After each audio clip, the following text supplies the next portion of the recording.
on board, warming up the DuPont Chevy. Once again, he will roll off from the 26th position here tonight. Let's quickly go down to Hermie Sadler, who has crew chief Steve Letarte. Yeah, Steve, back at Daytona, a lot of fond memories for you guys at this racetrack, but you guys are starting to get that look about you last couple of weeks, a lot better on the racetrack. Just got to get a little luck on your side. Are we going to get it tonight? Yeah, we're hoping to build on the momentum from Loudon. I know we have the finish we wanted, but we definitely had the car we wanted. That was really important. That's the first race of the chase. That's our goal. We're not going to overlook the details. We're going to stay focused, not be happy till we leave Richmond, make sure we're in the chase. You know, these guys at DuPont Chevrolet, they've fought hard. I haven't given them the cars they've deserved, but the picker's been great, the driver's been great. Hopefully we can get the second half of the season kicked off right here. What's the key to tonight? When you think about Daytona, you don't normally think about chassis and handling, but they tell me you got to have something that got that grip for the long run. That's really how we showed up. You know, we're a little disappointed with our qualifying effort, but we knew coming we weren't going to be fast. We worked on driving, put 35 laps on a set of tires on Thursday night, wide open, had no problems with handling, so we're hoping it's going to pay off here tonight. And Randy, when you think about Daytona, you think about handling, you think about somebody that knows how to work the draft. I think Jeff Gordon's pretty good at that. We'll have fun watching him drive from the back to the front. Yeah, he's pretty good at the draft, no question about that. And he'll be in it most of the evening. It's difficult to get single file here, and hopefully he'll have an opportunity to get out front and run a little single file racing, which is the safest place to be. Well, as we do each and every week here on NASCAR Hotpass, we'd like to take you for a lap around the track. Now, let's take a look at a lap here with our EA Sports practice lap as we roll off here in Daytona. Going down the front stretch, Hermie, we're seeing a single file action right now with Jeff Gordon, but as we just said, he won't be in single file much here tonight. When you think about Daytona, Randy, a narrow racetrack through the travel down to turn one. What about this new race car? Do they have to run on the bottom of the racetrack now, or can they run up a little bit in the corners? A lot of bumps in the middle, especially turns 1 and 2, really bumpy. A lot of guys will work the bottom. A lot of other guys will run high on the racetrack to get that run off turn 2 down the back straightaway. Long back straightaway as they enter turn 3. Much different than entering turn 2, Hermie? No question about the same, Randy, but turns 3 and 4 also got bumps in the center of the corner. You have to negotiate those to get off turn 4 to make a run back to the start-finish line. And this is the highest speed of the racetrack. When they come back through here across the start-finish line, he swings it out wide, down through the tri-oval, and hopefully this is where the spotter really has to do his work. Shannon McGlamory will be up top of the board here this evening, helping Jeff negotiate that traffic. Well, that is our EA Sports lap around here. Make sure to check out EA Sports NASCAR 09 in stores now. EA Sports, it's in the game. Well, the track conditions, it has cooled off immensely here this evening. It has been hot down here so far for the couple of days. They didn't get a chance to run here except for qualifying yesterday. What about these conditions tonight compared to when they had one practice session in one only on Friday, Hermie? Hey, Randy, we can't complain about track conditions or air conditions out here. 99 degrees is what we got on pit road with the with the temperature gauge to get this race started. A nice, actually comfortable night here on pit road. Very fortunate that this race starts at after 8 o'clock.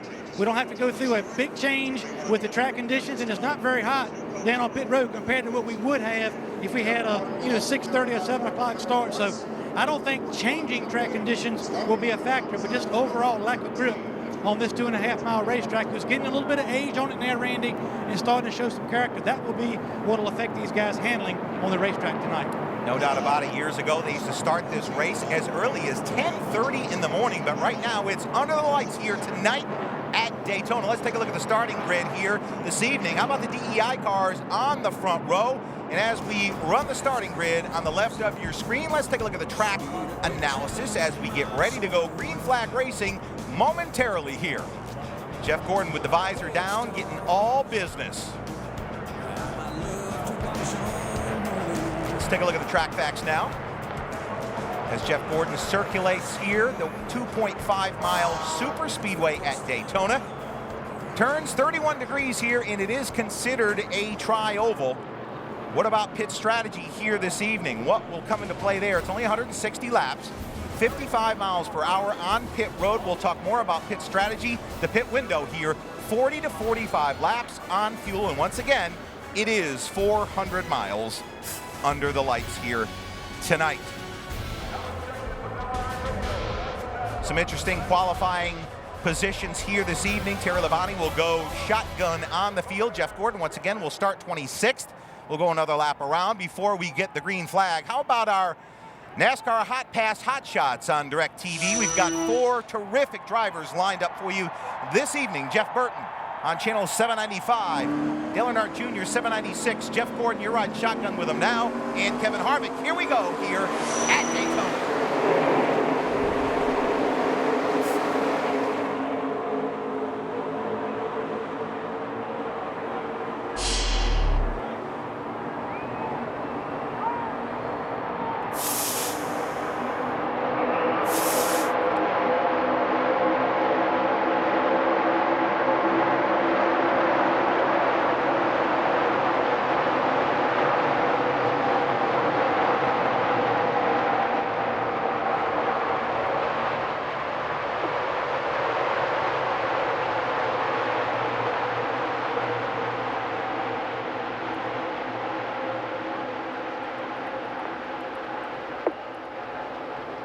Still double file all the way back.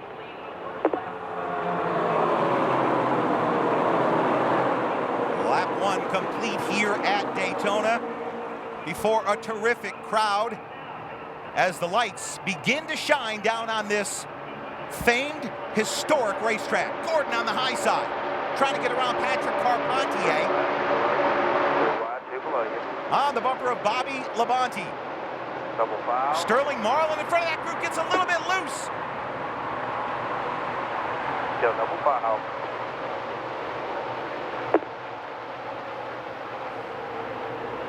Labonte goes inside of the 09. Gordon going to follow suit. Clear high. Paul Menard continues to lead. Dale Earnhardt Jr. up to second.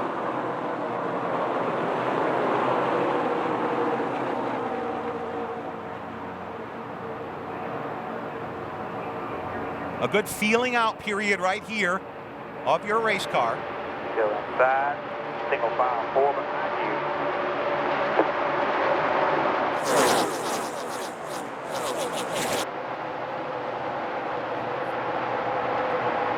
Working lap 3. Double file 3 back. You'll hear a lot of that this evening. Double file, you'll hear 3 wide as well.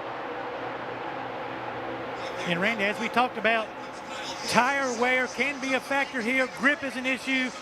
Jeff Gordon will want to make as many passes as he possibly can Double file, in the first 10 laps, try to get that track position, because when all these cars get on worn tires, it makes it harder to pass on this racetrack, Randy. Without a doubt, Hermie, it's been like that for the COT, trying to make some hay while you have the opportunity. Clear all around. Gordon's car looks good so far, dropping it to the bottom of the racetrack, right behind Clint Boyer there.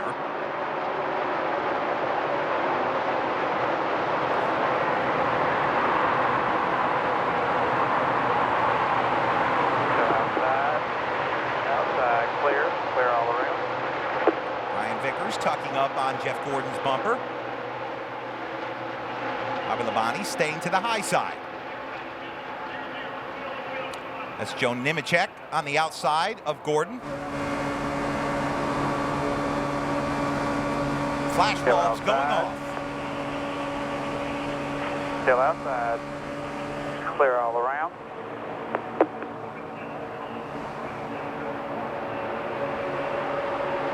The track is hot, it is slick. We've had a number of races down here. Sports Car Classic run here on Friday evening, Nationwide Series race. Still inside. Inside. Still inside. Talking with the drivers, they say they really have to work Behind you. to keep the cars underneath them. They're all over the place, and the top's the place to be. Nobody can hold on the bottom. I'm having a tough time getting in. Jeff Gordon confirming that. 7-car breakaway up front, led by Paul Menard. Jeff, you can see the 24 car loose chasing. Clear low, you want it? Randy, pretty interesting commentary from Jeff Gordon, saying the high line is the place to be, Clear all but around. having a hard time getting in the corner free on entry right now, Randy. Lower right there. Let's watch Jeff work the wheel. You think these guys aren't athletes? Wait till about 155 laps from now. Look at him bouncing around in that car. It's very rough here at Daytona. Head bouncing around, body taking punishment. Clear all around, clear all around.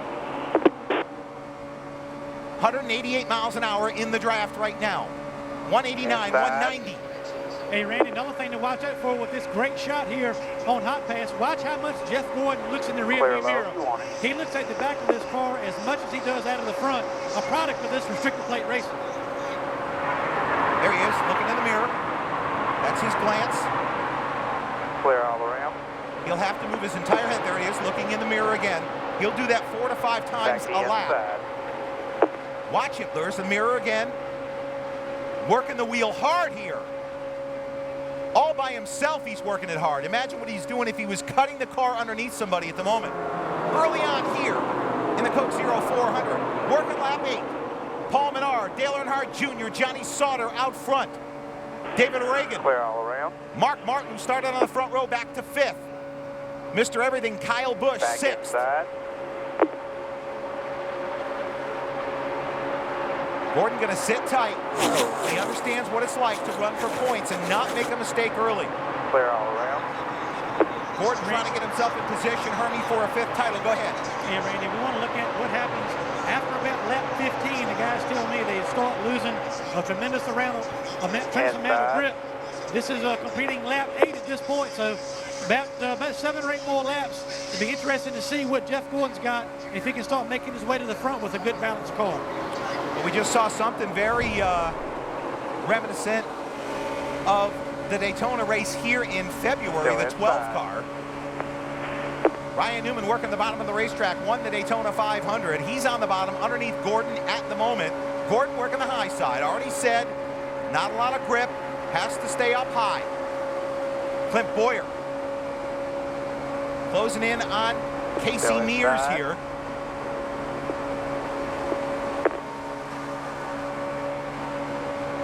Jeff sits in the 18th spot, 2.4 seconds off the lead. Cars all over the racetrack. You're going to see it all night long here. Drivers have talked about how difficult it is to drive this. Pretty loose. Yes, sir. You can see it.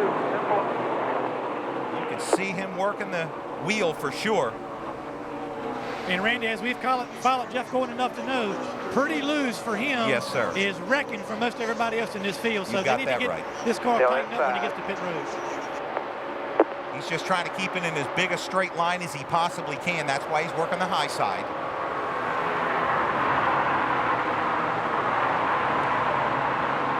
Clear. We get back inside. Inside. Newman to the bottom. David Gilliland underneath. Kurt Busch follows Gordon. Jeff keeping it wound up. Boyer squeezes up in line in front of Casey Mears.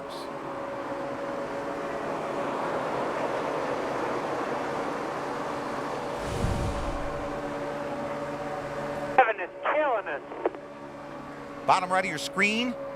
Take a look off the roof of Jeff Gordon's car as we take a lap around.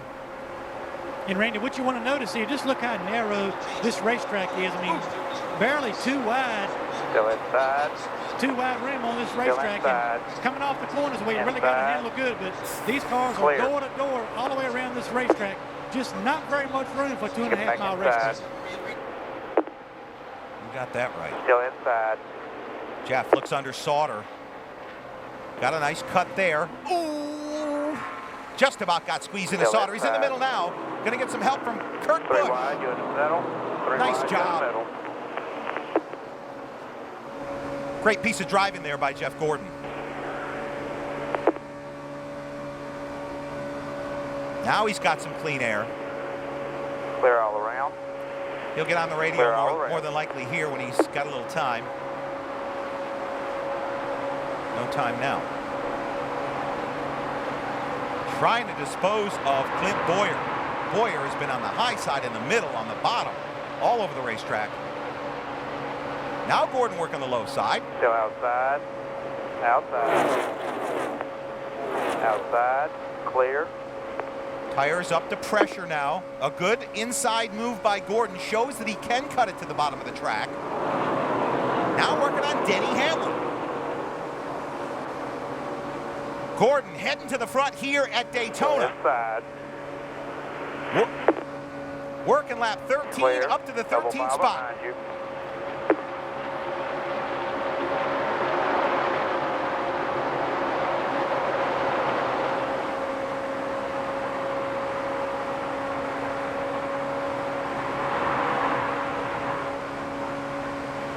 I'd like to welcome all of you that have tuned in for our Daytona Freeview here this evening under the lights in this summertime classic. And for all you customers that have been with us all season long, glad to have you on board this evening riding shotgun with Jeff Gordon. Randy Pemberton along with Hermie Sadler. Nice job, bud. Take a look at your temps out here in clean air. Let me know about the car in a few more laps. That's the 14th complete, 1-4. Crew Chief Steve 240, Letarte. all 240. Shannon McLamory on top of the spotter stand. Jeff Gordon looks good so far.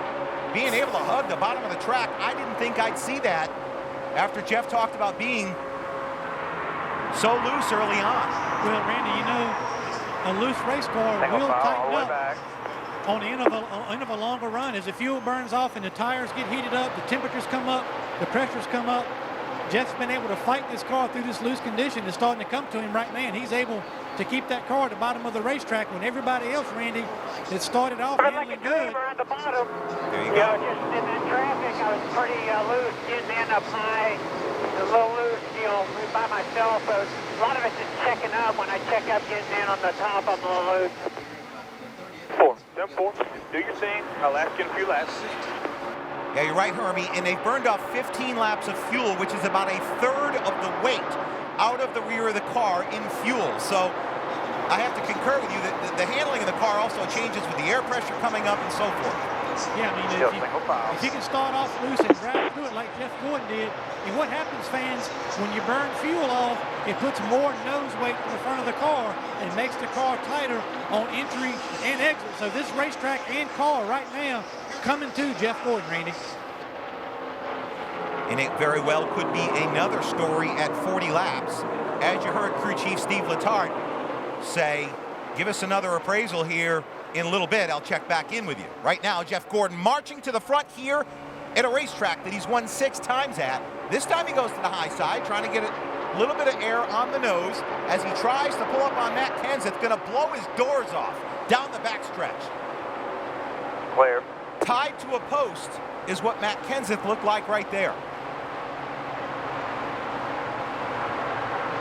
Working lap 16 here under the lights as the sun continues to set on this summertime classic here. The lights come up, and no doubt we'll see some fireworks here at Daytona before this one is over. It's the 50th running of this race. We've had some great battles. Randy, you got to love what you're seeing from Jeff Gordon, though. Around the bottom of the racetrack, last lap off turn 2, around the top of the racetrack to pass Matt Kenseth. Last time by, fastest car on the racetrack, Randy. I gotta like that. Working lap 16, now 17 Since I down caught the this other backstretch. group, I started getting a little bit tighter on the bottom. That's where a driver the caliber of Jeff is not going to just take the car and say, okay, now I'm tight on the bottom, so I'll just give up right there. He's going to search around to try to make as much ground as he can, find out where the car will work in traffic or behind traffic. And he's catching them quick. Harvick going backwards. Look at Gordon come. Hendrick power under the hood. Clear. So far, so good for Jeff Gordon. Hermie, we talked to Steve Letarte before the race, said, you know, we're a little disappointed in our qualifying, but we should race very well, and they're doing just that right now. Working lap 18 here at Daytona.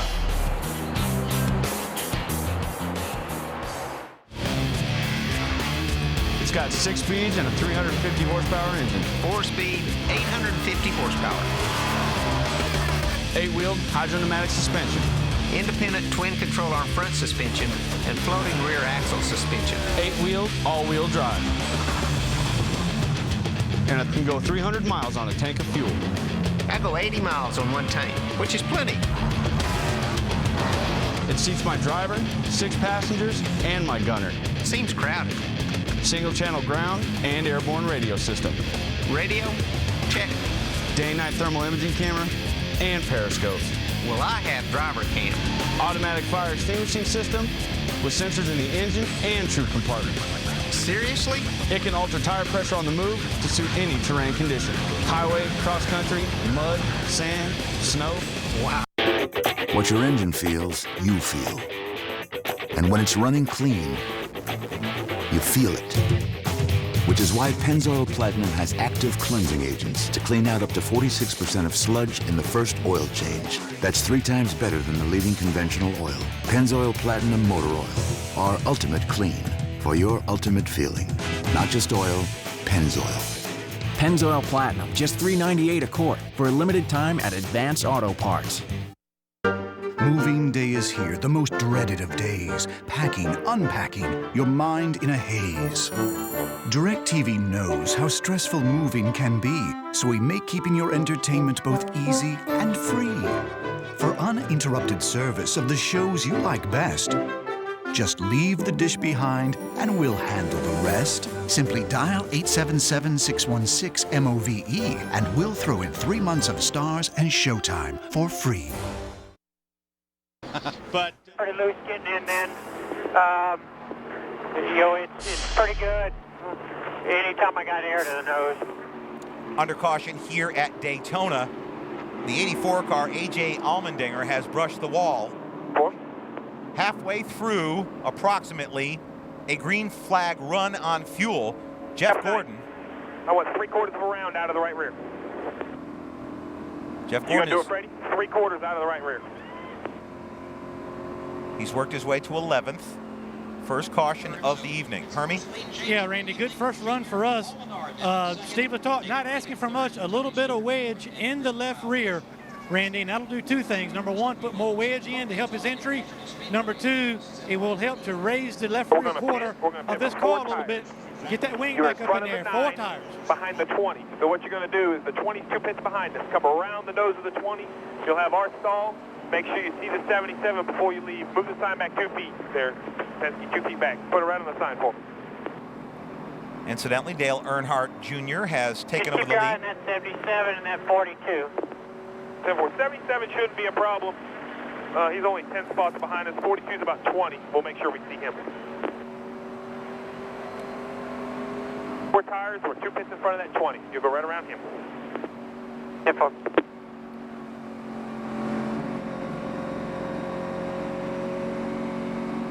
Good opportunity. Car's real good here, man. So just, you know how these Speedway tires are the first stop. If anything, be on the conservative side. Make sure you know what you got. You got a good car. You're doing a good job with it, man. Good opportunity here, Hermie, to get a look at these tires. We had 1 tire go down. 42, when you get to the line, watch them check it up in front of you. Kurt Busch lost a tire here earlier in the week, lost a race car because of it. So Steve Letarte will get an opportunity to look at the tires here as the entire field comes to pit road, including our Hotpass driver, Jeff Gordon. And Randy, to follow up on that, important to remember, Right, this is a new right side tire. First You're time they raced it here at Daytona. 5-3 Here we right go. here in front of the 20. 4 tires.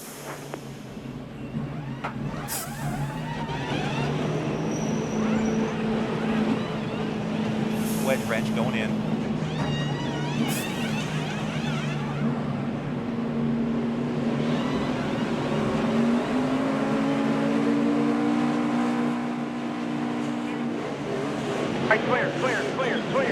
Clear. A very unusual, uncharacteristic stop for the 24 team. It looked, Hermie, from here, possibly a couple of lugs fell off that left front. Yeah, the trouble with the left front, Randy, some lugs fell off when he put Get off there, guys. You know, we've got a good car. They'll make it back up on the racetrack when we come back. This is Hotpass with Jeff Gordon. We need maybe a foot off the wall, but we're about close to the wall.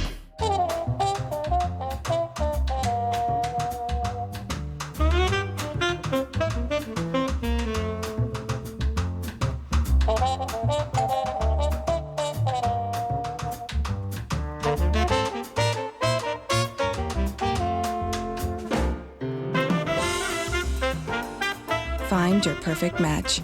Find yourself in Corian. For a free color design guide, call or visit our website. Hey!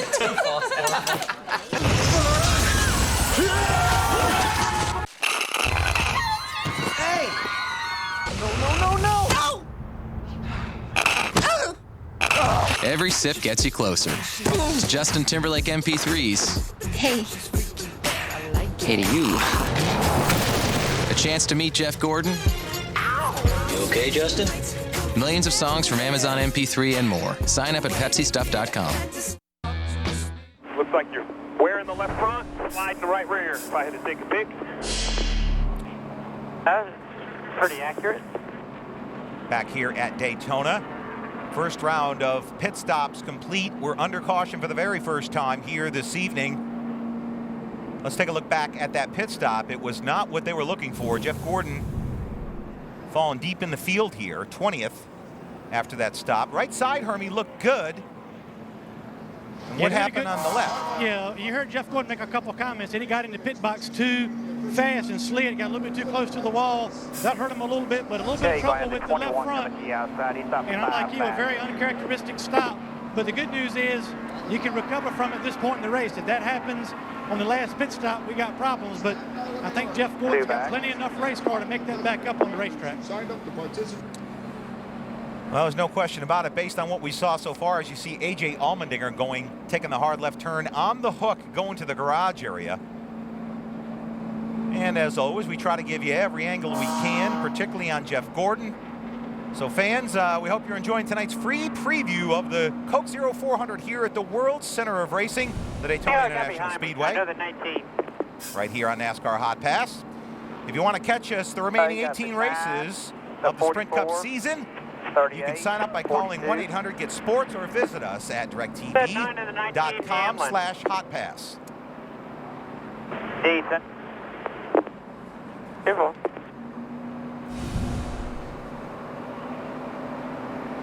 Did not take long for those guys to not be looking too good on the bottom of the racetrack. No, started looking like a big biscuit, man. Okay, we're not going to go this time. One more lap. Kyle Busch leads. Paul Menard is second. Robbie Gordon jumps up. Regan Smith follows him in fourth. Dave Blaney, David Reagan up front. Okay, B1, go when you get here.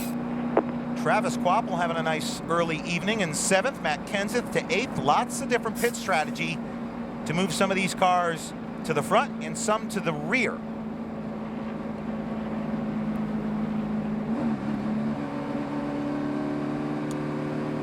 Here's Jeff Gordon's car.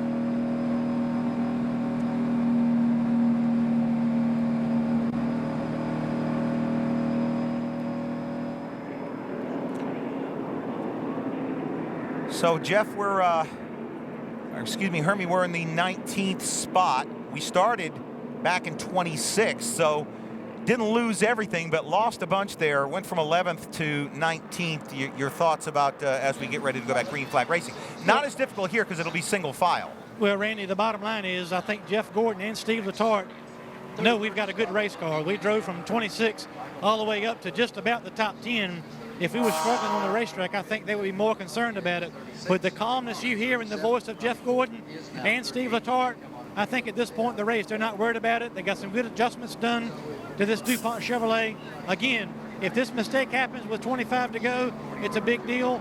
Right now, not an issue here with this much racing left to go and the kind of race car we've got tonight with this 2014. For sure, Hermie. For sure. Working lap 24, getting ready to go back green flag racing. And Randy, just to put a period on what we were talking about, you talked about some right side tire failures this weekend with Kurt Busch and some other guys having some problems. This is a new right side tire, first time on the racetrack with this right side tire combination. So this is somewhat of a learning process for these crew chiefs. As we said, Kyle Busch has taken over the lead here at Daytona. The points leader in the NASCAR Sprint Cup Series season.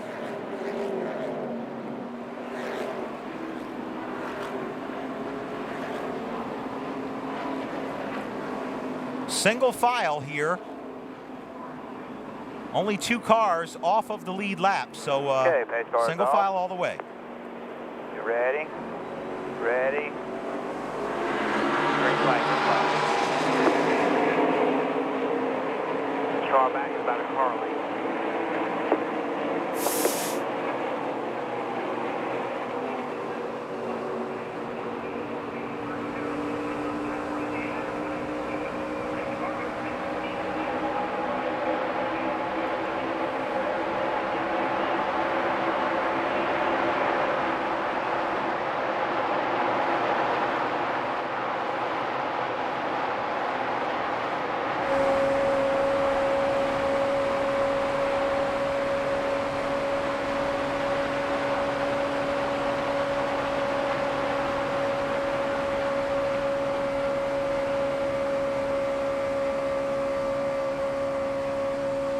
Never lifts off the throttle here.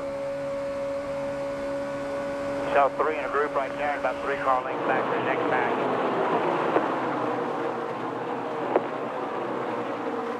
Heard the sounds of that Hendrick power plant under the hood of the DuPont Chevrolet here to the mat.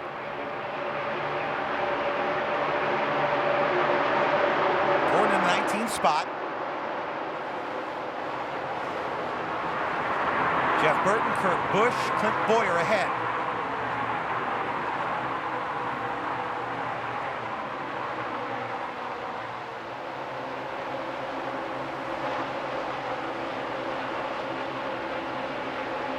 See how the chassis changes work out here as the tire temps and pressures come up here on the DuPont Chevrolet. As always, the scoring crawl across the top of your screen. Stay out or take 2 or whatever. I think a few cars took 2, 5 or 6 of them. Our TNT partners to the upper right. Miles per hour, RPMs, throttle and brake to the bottom right of your screen. You won't see a lot of braking, that's for sure. Spreading it out wide up there towards the front of the pack. Gordon reeling him in. Didn't take him long to get too wide here.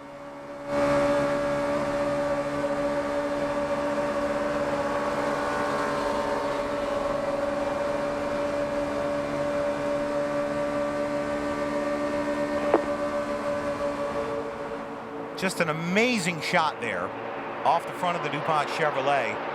All around. Just goes to show you right there how your destiny really is so much in the hands of all the competitors at the same time. You can only do so much.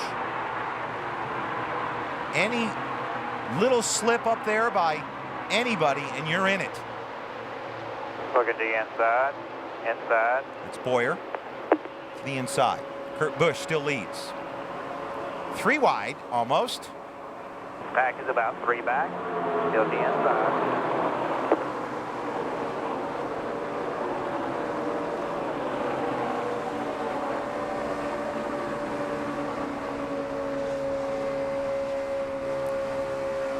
Jeff sneaks it up towards the wall right there. Inside, double file behind you. Randy, just watching Jeff Gordon go around the racetrack, we've already heard him say how he likes the top side of the racetrack. The thing that scares you about the top side of the racetrack is something happens at the bottom of the racetrack. There's really nowhere for you to go. So a little bit risky to run up high, but as you can see right now, working for Jeff Gordon. It's all risky to me, no matter where they are out there. I can't. It's just amazing. Every time I see them run in a place like Daytona, they absolutely do not lift. Wide open here. Okay, the next pack is just caution.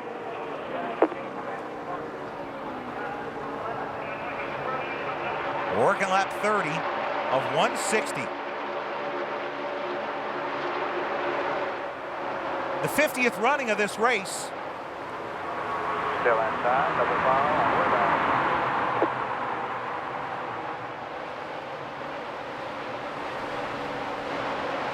Starting to stack them up again here. Outside lane.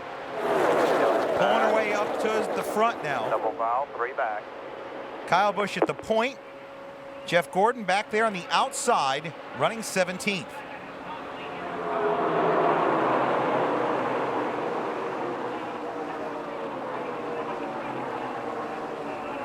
Now they're fanning out all over the racetrack. Gordon thinks better of it. Boy, these cars they're a handful, Hermie. You watch these guys, they're dancing all over. It's amazing how hard they're having to drive this COT here. Yeah, classic example of this racetrack TV.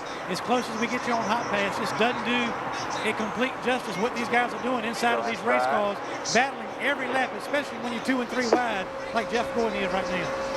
If you have never had an opportunity to come to the birthplace of speed, I tell you to get your tickets now for the upcoming Daytona 500, because it is absolutely breathtaking to watch these guys do what they do in person. It's phenomenal. Jimmy Johnson in the middle. Here comes Gordon to the outside. 3 wide, 2 below you. 3 wide, 2 below you. To see it up close and personal, it blows your mind when they go by you. Double file.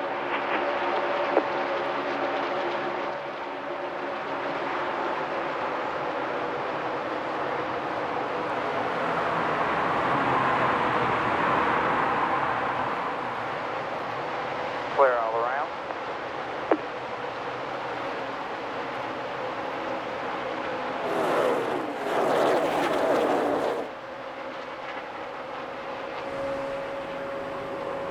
Gordon swings it wide. Still clear all around. Single file. One Dumps back, it back double file,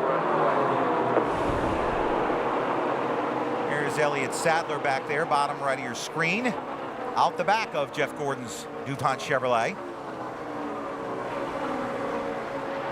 Jeff already up to the 10th spot.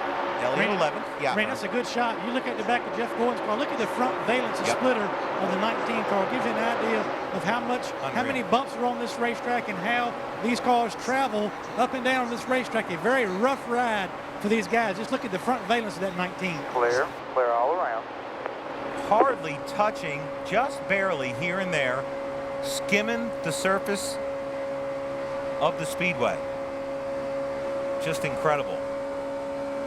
Setting these cars up, the chassis to the nth degree, getting that splitter down as far as you can, getting the air to go up and over the race car. File, 1 back, and double file. Working lap 34 here at Daytona. Only 1 caution so far.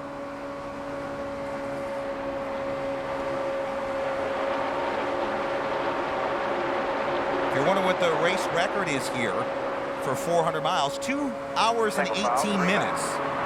1980 Bobby Allison with a record speed of 173.473 miles an hour back in 1980. Matter of fact, Allison's the last guy to win 2 races here in the same season. I think he did that in 83. Won the 500, came back, won the 400. Been a long time since somebody's doubled. Kyle Busch, Dale Earnhardt Jr., 1-2. Dave Blaney hanging in there. Brian Vickers and Mark Martin, your top 5. Jeff Gordon trying to make his way. He's already up to 9th. Started 26th, worked his way up to about the 11th spot, went back again to 19th. Now he is back up to 9th. Got a good race car. Looking back out at Elliott Sadler once again, bottom right.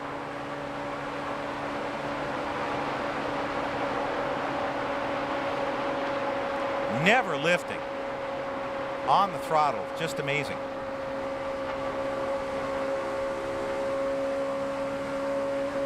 Outside draft, they have Regan Smith lined up and pinched to the bottom. We'll see if they shoot by him.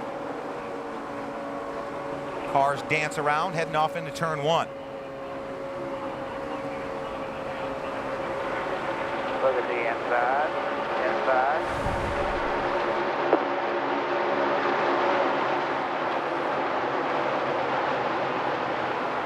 Jeff sticking with the high side. Clear all around. Be interesting to see lap times. Here they are. Kyle Busch out front. Lap 31. Lost about 3/10 there. Outside. Pretty close there. Outside. Well, they're 2 by 2. We are riding shotgun with Jeff Gordon back after this. Rated E for everyone.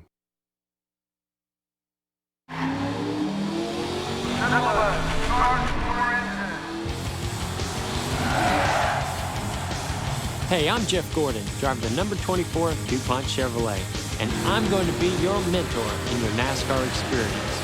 You can basically play this game without having to navigate through menus, utilizing Jeff Gordon as your guide. It's truly a game that is easy to get into and very difficult to master. Let's go over to the paint booth and get you set up with a new Sprint Cup ride. The detail of the setups, the paint shop, the graphics, the shop atmosphere, the chase format. The emotion and the authenticity of the actual sport is what you find in our games. I think we really hit a home run on that this year as far as getting people into the game in a way that can be fun right out of the box.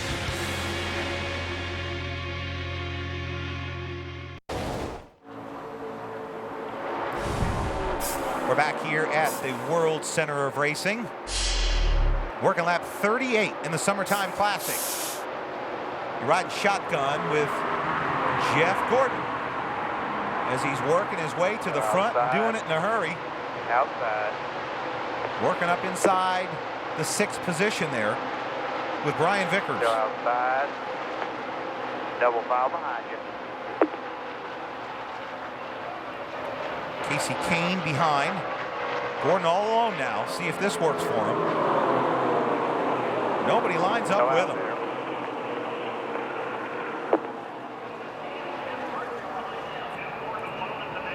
They're going to put Gordon and pinch him to the bottom. He's going to take a look at this move and see if it worked. Outside. Outside. Going to have to duck in behind Casey Kane.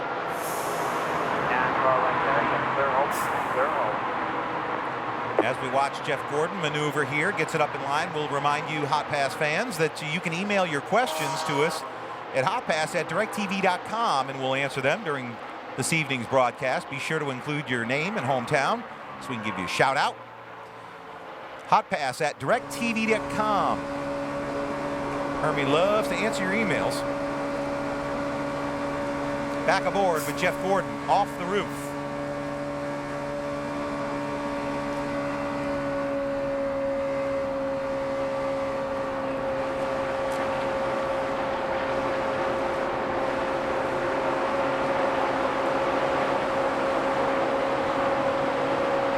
Car back in about 2.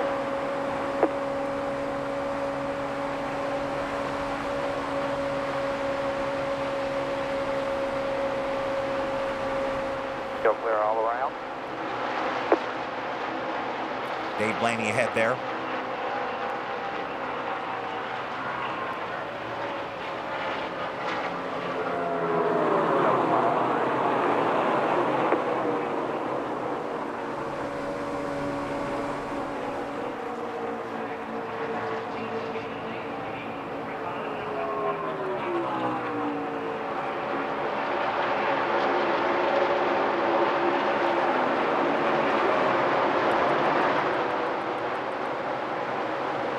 Clear, clear.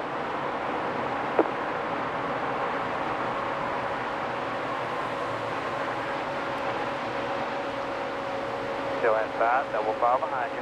Jeff Gordon all quiet on the radio while he's in traffic. Be interesting to see what he says about his chassis after this run. Just about a quarter of the way through here at Daytona. Let's take a quick break. Come right back to the World Center of Speed. Clear all around, clear all around. What your engine feels, you feel. And when it's running clean, you feel it. Which is why Pennzoil Platinum has active cleansing agents to clean out up to 46% of sludge in the first oil change. That's 3 times better than the leading conventional oil. Pennzoil Platinum Motor Oil. Our ultimate clean for your ultimate feeling. Not just oil, Pennzoil. Pennzoil Platinum, just $3.98 a quart for a limited time at Advance Auto Parts. DirecTV presents Songs of Praise for America. This 4th of July weekend, celebrate with some of the nation's most inspirational choirs and artists. Hosted by Darrell Waltrip and Natalie Grant, with special appearances by Michael W. Smith, Nicole C. Mullen, and Jackie Velasquez. Showcasing America's music from sea to shining sea. Songs of Praise for America. Now playing through July 6th on Channel 103, exclusively on DirecTV. And we're back here here at Daytona, working lap 43 of 160. Ride shotgun with Jeff Gordon here this evening. He's trying to reel in and win his 7th race. He leads all active drivers with 6 here at Daytona. Outside. Outside. Clear. Gordon in heavy traffic right now, behind the 8 car.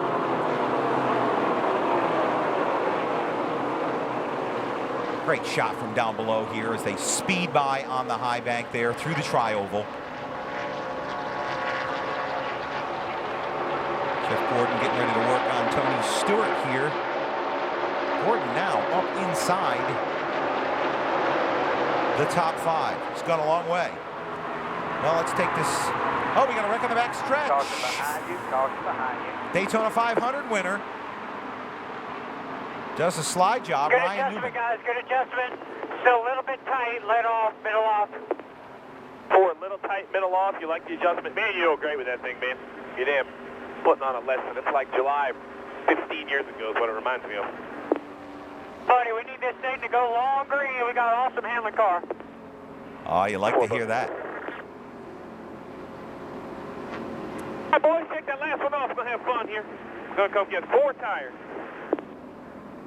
Hermie, you got to like the sound of that right there. Jeff Gordon pumped up about his car. And Randy, we hadn't heard this kind of Jeff Gordon all year, how competitive he is. Not competitive as they want to be, and he knows they got a shot tonight to win this race. Like Great car tonight, Randy. 42. It's, I believe it's the Juicy Fruit car in yellow. That's the one you got to see.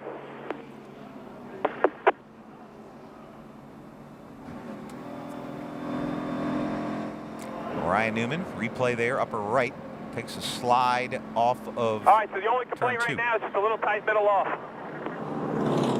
Get on. As soon as I get air to the nose, I'm good. It's just when I'm tucked up behind those guys up high or down low, you just won't handle it. 9 car's really good. I mean, he could be right on somebody's butt and, you know, in turn and stay down the bottom. Pit road's open to the caution car. We'll get 4 tires. Same thing. You just have to come around that 20. Give us a little room on the wall. We'll get you good stuff. Hermie, this would be a good opportunity for the pit crew to step it up after a difficult stop and stop number 1 under yellow. Yeah, sometimes, you know, things happen for a reason, but it was good to see Jeff Gordon go back outside the top 20, drive his way back up to the top 5. A lot of confidence, but I'm like you. We like to get this car out, maybe pick up a spot or 2 with 5 there, top 5, maybe get out here in the top 2 or 3. Watch him checking up in the line here.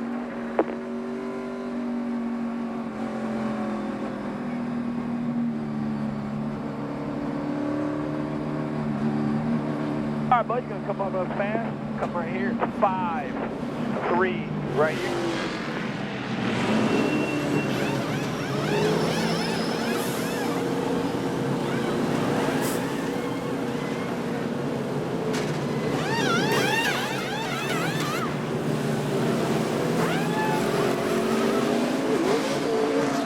There you go, 1 lane. There you go, all the way to the ground. 2400. 4200. They nailed that one, Hermie. Yeah, a lot better stop. No chassis adjustments, a slight air pressure adjustment, a half a pound to the left rear tire. Good stop for the DuPont team. Keep our track position, Randy. But 77, see if he can get in that box a little further. It'd be nice. If he could help us out, we'd be grateful. If not, I understand. I'll talk to him. I think his problem is the 42 so far behind him. It's killing him. Hit full. Jeff Gordon looking for every edge he can. While we have this opportunity right now, we'd like to bring in Harry Hall, U.S. sales manager for DuPont Performance Coatings. Harry, glad to have you on board with us here this evening. I know we've had the opportunity to speak with you before, and boy, what a wonderful evening this is under the lights here at this classic. And I know you're very proud of Jeff Gordon here this evening, doing a great job coming from 26th and working his way up inside the top 5. Certainly having a great night. You better believe it. He was at our hospitality tent earlier this evening, and he had good things to say about the car, and he can hear him now, on the radio talking about some pretty good stuff that he's feeling. So we're feeling good right along with him. Yeah, and you got to be proud about your division of DuPont being able to really step up and tie in now not only business to business, but the race fan as well. Absolutely. It's funny, I asked a question today when I introduced Jeff. I said, okay, how many paint people we got here? A bunch of hands go up. How many people in our building innovations group? A lot of hands go up. Crop protection, so on and so forth. So we had a really good representation of customers tonight. Yeah, I think when DuPont first came into the sport, I found it fascinating because I was like, oh, DuPont comes in, and then I started thinking we were so used to the oils and the gasolines and those type of consumer products. When you guys first got here, I was like, man, how are they getting their return on the dollar? But really, it's not necessarily all about that. It's about integrating yourself in not only with customers but business to business. Oh, absolutely. I mean, some of the interesting things that would happen early on is we would have people in certain parts of our company. They didn't think that their customers were NASCAR fans. And then if you know the statistics and the demographics of a NASCAR fan, you find yeah, that's wrong. You have NASCAR fans just about everywhere. It doesn't matter what kind of business you're in or what industry you participate in. And as people became a little more educated and asked the question and would kind of pick up with things that they would hear in conversation, they learned very quickly they do have many NASCAR fans. And they've been able to leverage, this sport, our participation, our hospitality, and just all kind of, at-track kind of activation things. And it's just worked out really, really well for us over the last 16 years now. Yeah, no question about it. You couldn't have a better representative, no doubt, of Jeff Gordon. There we are at hospitality here this morning. Certainly, these people are pumped up when they see their star, Jeff Gordon. Oh, absolutely. And here's Jeff coming up on stage, and he's always the great ambassador, I mean, it's you don't hear very many people talk about a bad encounter with Jeff Gordon. Most of those encounters are very, very positive, and they come away feeling about Jeff just the way we would like him to feel as a customer of ours. No doubt about it. I'm curious about DuPont is a global company, and granted, we're here in the United States, and what you do here and how you spread your consumer products out and business to business out. I'm interested, how does a Jeff Gordon even affect worldwide? Do you hear things from other parts of the world concerning NASCAR racing, or is that a reach? Well, Formula One is of greater interest in Europe, of course, in other parts of the world than you would find stock car racing here. But we find funny things happen, especially Latin American countries. We have guys that want to get involved in sponsoring race cars, and they want to paint them like Jeff Gordon's car. And of course, the Nationwide Series runs down in Mexico now, so you get a pretty good following down there. And having Juan Pablo up here is great. Europe, Jeff goes over to Europe and races, in the off-season a little bit. And so he's building a name and a reputation for himself over there as well. Well, Harry, where do we go to learn more about all that you do for your customers, website-wise? Okay, a couple of places you can go. Of course, you go to DuPont.com to find about, DuPont at large. And it's a pretty friendly website. It'll take you just about anywhere you want to go to learn about anything you want to learn about that DuPont does. More specifically, if you go to performancecoatings.dupont.com, you can find out all you want to find out about the different paint products that we have. And then something we talked about a little bit the last time I was here, PA24.com, where should someone have the unfortunate encounter with whatever they may run into and need to get their car fixed, what we try to do is take them to our website where we can kind of hook them up with their own personal pit crew. We have a network of all-star body shops that we'd like to recommend the consumer to should they have need to get their car repaired. So if you go to PA24.com, makes it pretty easy to find one. You can even request an estimate online, or we give you the phone number. You can call them direct if you'd like. And we appreciate you stopping by. Let's hope Jeff Gordon doesn't need that service here this evening. And doing a great job so far in fifth. Harry Hall has joined us, the U.S. sales manager for DuPont Performance's Coatings for DuPont. And we appreciate you joining us here tonight, Harry. Thank you so much. Good luck for the rest of the evening. And certainly we want to thank everybody at DuPont for allowing us to go and shoot there this morning with Jeff Gordon in the hospitality. He's up to speed now in the fifth spot. Back with more from Daytona after this. 400 miles. Man, there's no way I can make it that long. You know what would be good right now? A delicious, fresh Subway sandwich. And we're clear. 2 minutes, guys. Back in 2 minutes.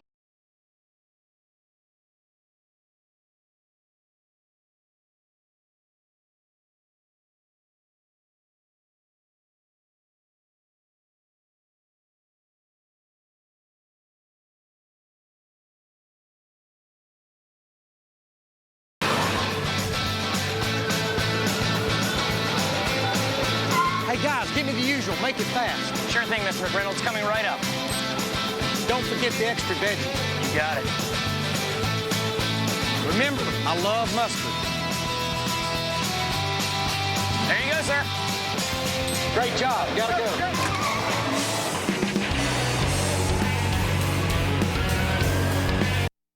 Pioneer brand hybrids with Herculex Extra in-plant insect protection. The better BT offers superior above-ground control. And below ground, 2 years of university and Pioneer trials prove they're more consistent and up to twice as effective as YieldGuard hybrids against rootworm. So they're planted on more and more acres for proven protection of roots, stalks, ears, and most importantly, yield. Better above ground, better below ground. Better yields. The better BT. Oh, could everyone please aim their remote at one of these slow images? Now pick a fast one. Excellent. You've now demonstrated for yourself the difference between DSL and Roadrunner High-Speed Online. Add all these extra features over our advanced fiber network, and you'll see why Roadrunner zooms past DSL every time. Call Time Warner Cable for special savings on Roadrunner High-Speed Online. Don't delay. Call today. Time Warner Cable, the power of you.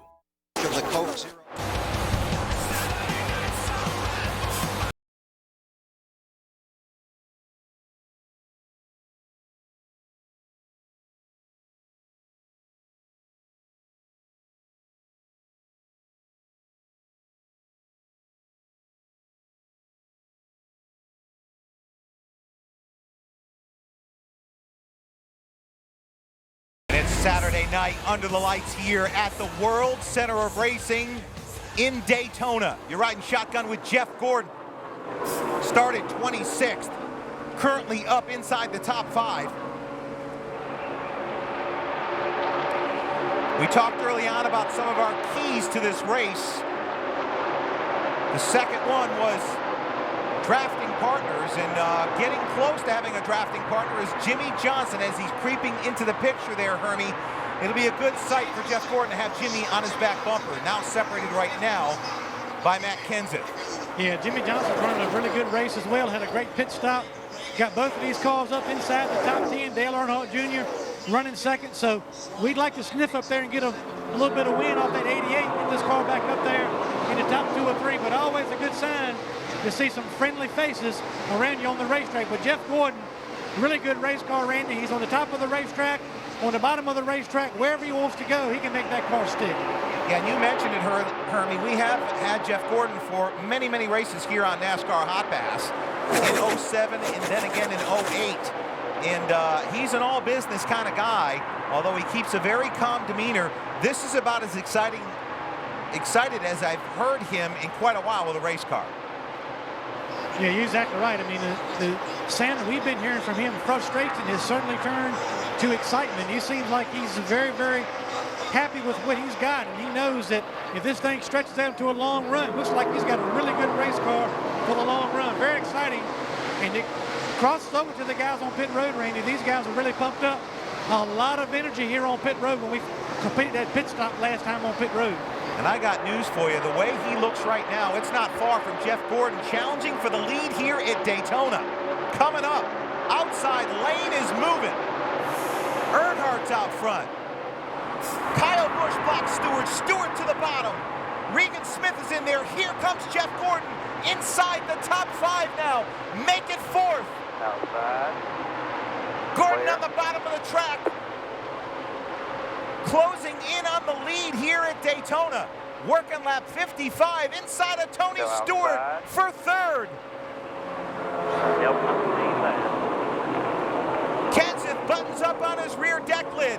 Matt Kenseth to the back, pushing Jeff Gordon past Stewart. Clear all around. And Randy, how about us following our teammate for next year, Mark Martin, Dale Earnhardt Jr., Mark Martin, Jeff Gordon, 2 Hendrick teammate, another future Hendrick teammate in the top 3. I made a mistake there, said Regan Smith. Obviously Mark Martin in the 8 car.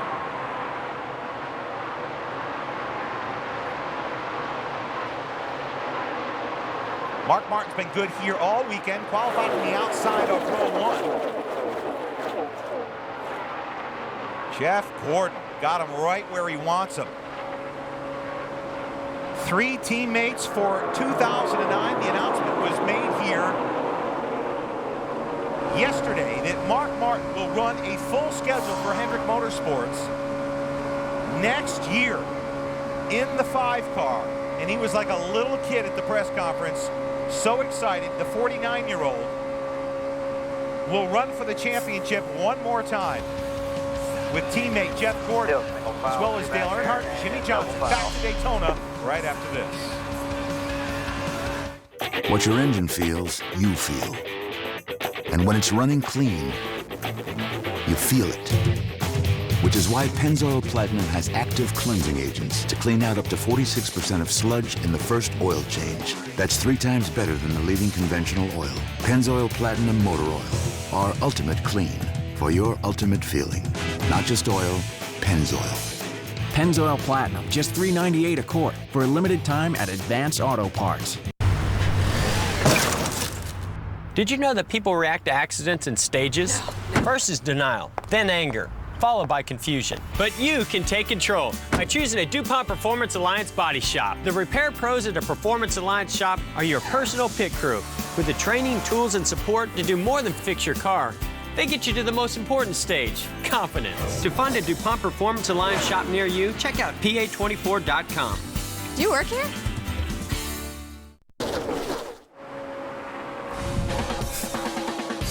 Back here at Daytona, you're watching NASCAR Hotpass on DirecTV. Glad you could join us for our free preview here this evening at the halfway mark of the 2008 NASCAR Sprint Cup Series season. Ride shotgun with Jeff Gordon here on channel 797 in high definition. Great lineup of drivers for you this evening. Starting to get a little bit tight off the 2 behind the Kevin Harvick, Jeff Burton, Dale Earnhardt Jr., and Jeff Gordon, all on NASCAR Hotpass. Earnhardt out front. Mark Martin rides second, Gordon third on a breakaway.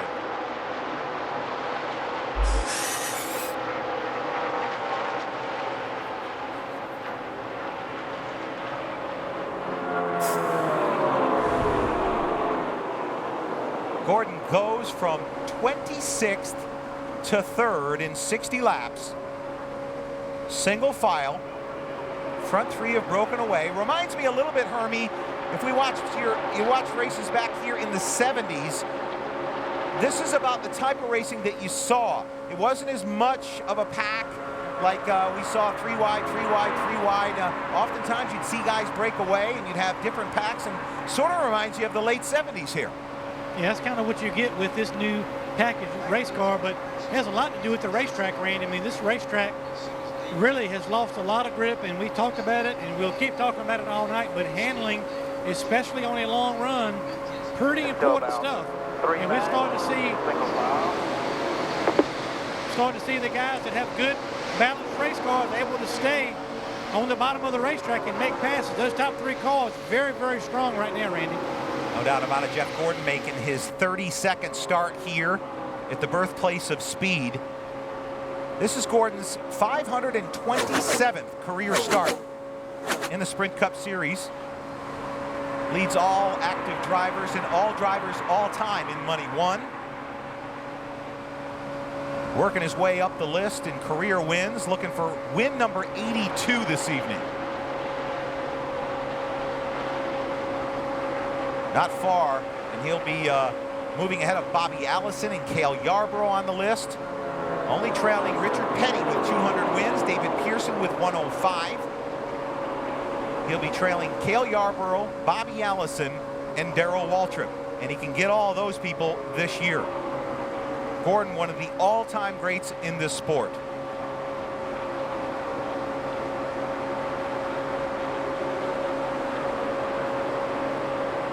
Right behind Mark Martin. Dale Earnhardt leads. Good cars by Hendrick Motorsports so far tonight. Jimmy Johnson rides in the 9th spot. Casey Mears back there in 19th, but he's only 3.3 seconds back. Not far. Still about 3 or 4 back. Years ago, the backpack there behind Jeff Gordon would have closed up on him easily by now. Would have taken him a lap or two, but not happening right now.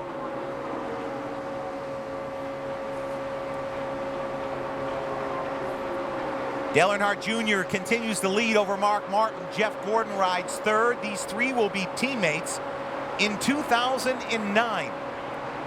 Working lap 63 here at Daytona. Earnhardt having a heck of an early evening here. So is Jeff Gordon. Let's check in with those guys. Running up front, Rick Allen and Phil Parsons with the call on Dale Earnhardt Jr. Randy Pemberton, Hermie Sadler over there on channel 792 and 797. How is it going with Jeff Gordon today? Hey, we got to like it right now. You guys running first. Our teammate for next year in 2009 stuck there in the middle, Phil, and we're having a heck of a run. We've come from 26th to 3rd, and we haven't heard Jeff Gordon this excited on the radio in quite some time. I'll throw it down to Hermie to get more detail on that. Yeah, you're right, Randy, and we've basically come from outside the top 20 to the top 5 twice. Drove away to the front, had a bad pit stop, went back in traffic, and Phil Parsons, I want to talk to you a little bit on pit road. You guys have been up front most of the night. We've had to come through traffic. What is Dale Earnhardt Jr. saying about his car in traffic, or does he just like it out front here? Hermie, he hasn't said a word about this car other than it's really, really good. We got back to 14th on that first pit stop. Dale Jr. slid the tires coming in the pits, got a little bit too close to the wall. Our jackman, Rick Pigeon, had to bring the jack in sideways, couldn't get a full pump on it. So we came back out 14th. It didn't take long for Junior at all, who had run the bottom of the racetrack just about the entire early part of the race, following the 15 of Paul Menard. Didn't take him long. Went to the top of the racetrack, had some help from the 8 of Mark Martin, from Brian Vickers in the 83 to make his way back towards the front. But again, very little feedback from Dale Jr. other than to say the car is extremely good on the racetrack and he can go wherever he wants to go. Hey, Phil, you guys obviously coming Dale Earnhardt Jr., we with Jeff Gordon, two of the best-known competitors as far as drafting is concerned, with great records on plate racetracks. What do you think those guys have in common? What makes Dale Earnhardt Jr. and Jeff Gordon as good as they are on these kind of racetracks? You know, Hermie, it's funny. I asked Dale Jr. When I talked to him before the race, these cars are so equal out here. The top 28 qualifiers were within 1/2 of a second. I said, what can you do as a driver to make a difference? He said, just try to make the right moves at the right time. Our spotter, TJ Majors, has been very, very good letting Junior know who's around him and who's doing what, who's making a run. The fact that the top side's not necessarily working, but, you know, they always used to say that Dale Sr. could see the air.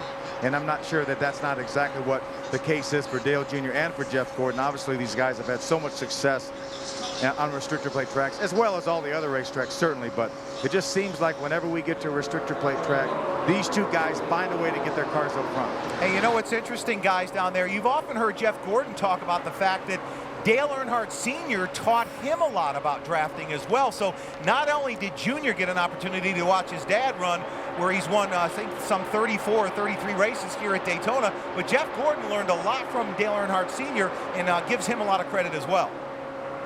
Yeah, everybody that's ever raced around Dale Sr., by osmosis, you learn something about drafting, because, you know, you can only be passed so many times by a guy till you learn a little bit of something. And I can also say as well that I learned a lot from Dale Jr. and I was fortunate to have a little bit of success at a restrictor plate tracks. Nothing like Dale Jr. and Jeff Gordon or Dale Sr. had, but it was awfully fun to race with Dale Sr. You definitely learned a lot every time you were around that black car.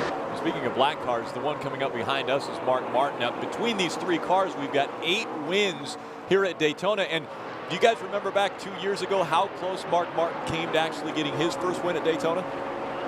Yeah, no question about it, Rick. I mean, Mark is starving for a win here at Daytona. Certainly would have loved to have won the Daytona 500 that year. Of course, he was with the fledgling Ginn Racing operation at the moment. That at that time had gone away. Now he's got an opportunity to head into 2009, Rick, with these guys that he's running with right now, and he could not be more excited. And likewise, so is Dale Earnhardt Jr. and Jeff Gordon. They're glad to have Mark Martin on board heading into 2009 for sure. Yeah, he's such a classy character, I tell you. Mark Martin was all smiles when he was up with Rick Hendrick and they made that announcement on Friday that he would be joining this team. And the support of his teammates were at that announcement. Dale Jr. was there. Jimmy Johnson was there. Jeff Gordon was there. So they were all there to support the decision that Mark Martin had made to run the full season in 2009. We want to appreciate or say thank you. We really appreciate you guys joining us over here on this channel. And again, this unique to NASCAR Hot Pass. Those of you watching for the first time, we get to talk to the competitors in the middle of the race. Thanks again, guys. All right, guys.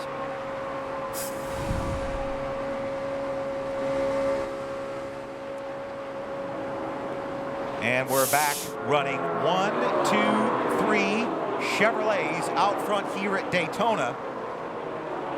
And we've got a whole second on Matt Kenseth now, who is in the 4th spot. Pretty much picking them up and laying them down right now is Dale Earnhardt Jr. Jeff Gordon with a stout race car here tonight. 11 laps to go before we hit the halfway mark.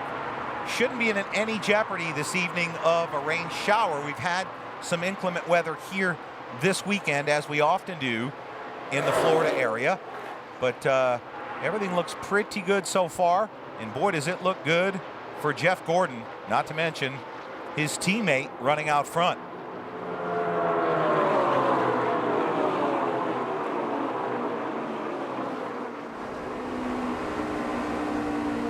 We got a caution, and it's Biffle. Oh. Greg Biffle. That's just the wind, but it's real good off of 4 and into 1. 4, 10-4. Got a little adjustment for you. I think will help. We're going to come up pit road for 4 tires. Biffle's done for the not the duration, but for quite a while. Juan Pablo to the outside there. Biffle just came up. Juan had nowhere to go. Same thing's happening in your mirror. 17 tries to make a run, but the 19 can't push him. The guy behind him can't push him. That's it, Biffle.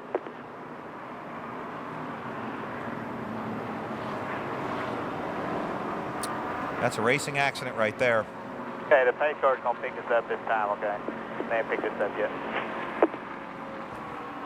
And we're coming up on the halfway mark here at Daytona.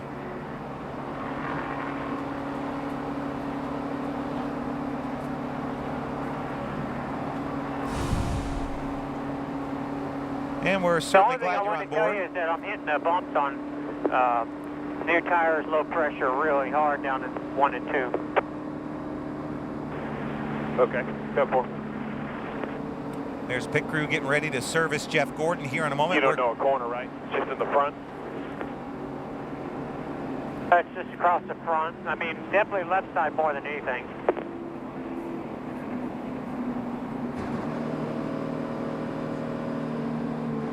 We're glad you could be on board with us here this evening for this free view we have for you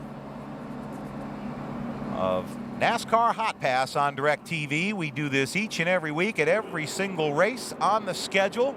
Next week we're off to Chicago. We'd love to have you join us there. Spectacular Saturday race there. If you want to, you can visit us at directtv.com.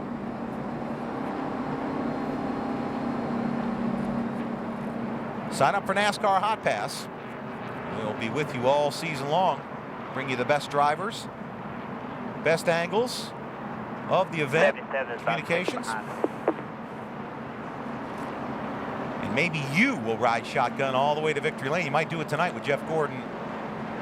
Got a good shot at it. Coming to pit road now, Hermie. The road is open. Yeah, we're going to watch the cars that brings down pit road, Randy. This may put us real close to being able to make it on one more stop. So we'll see what happens. But just gotta make sure we see that 42. Oh wait, I think he was in that wreck, so we ain't gonna see him. Don't worry about him. 4 tires. We will see a chassis adjustment too, Randy.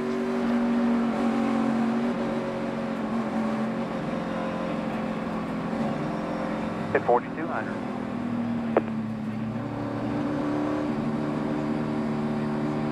All right, Bubba, we're gonna come up on you quick here. We are 5-3 right here, right on the sign.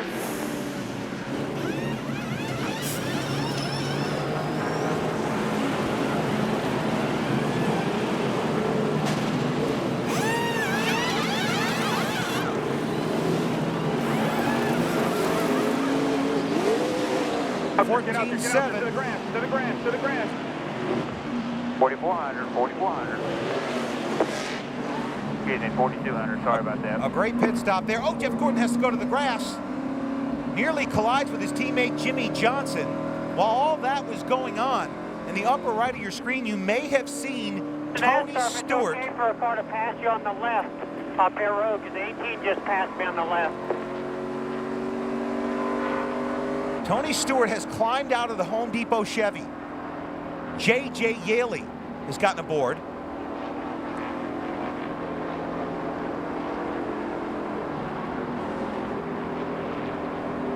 There's Steve Letarte talking to the NASCAR official about passing on the left. 15 car coming to you outside. They'll report that up to the scoring tower and see if they can get anywhere with it. Letarte's saying, look, no passing to the left there.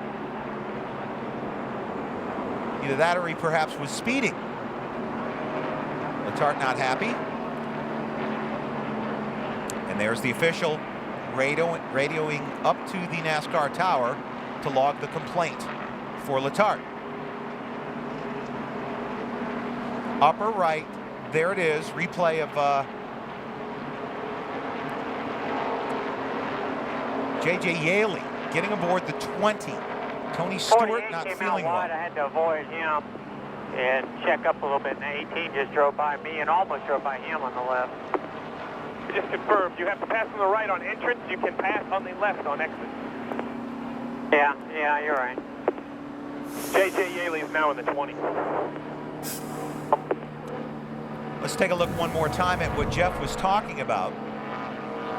Spins wheels coming off pit road. Casey Kane. Boy, Kyle Busch passed 1, 2. Slowed up there, kept his speed. Passed 3 on pit road. You don't see that very often, but quite frankly, if Gordon had to slow up, which it appeared that he did because Johnson got up in his way. I just saw the replay, so you made a good decision, though. You got a good car, man. Good car. 87 to go. Take care of the fenders. Keep doing what you're doing. It appears Kyle Busch did not make any rules there. I'm not sure if you saw that, Hermie, but Kyle Busch is just amazing. I mean, he does so many things right as well. Well, that was heads-up driving really by both those guys. By Jeff Gordon, when Jimmy Johnson pulled out to kind of keep those cars from making contact. He talked about taking care of the fenders. Get Steve Letarte. That's more important right now than one spot leaving pit road. But a good job by Kyle Busch to seeing that loophole, that opportunity to get down below those guys and pass them on pit road. So heads-up driving by both guys right there. Well put. Working lap 74. We've clicked this one off pretty quick so far. Hey, coming to green this time. Not far from the halfway mark. 7 laps.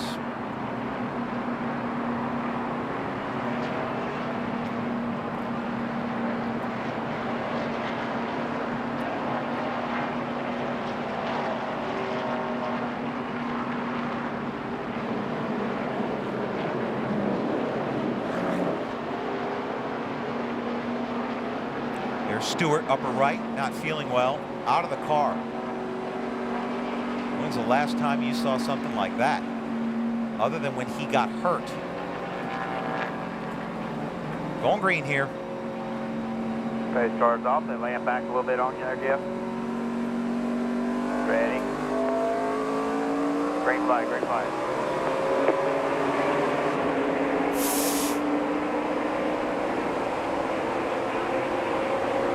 So,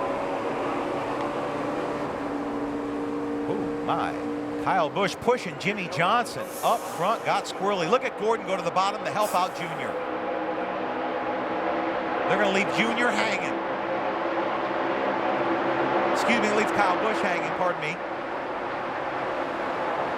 And they do.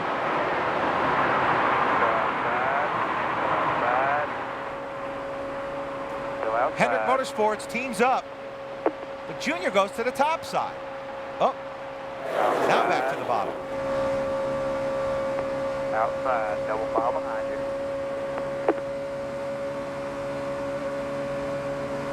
Great racing here at Daytona. Go outside, double file, 2 back. 3 cars lined up on the outside. Look at Hamlin goes to the bottom. cannot advance below the yellow line. Find it hard to believe if he doesn't give that position back. NASCAR will have to take a look at that. Hendrick gives top 4.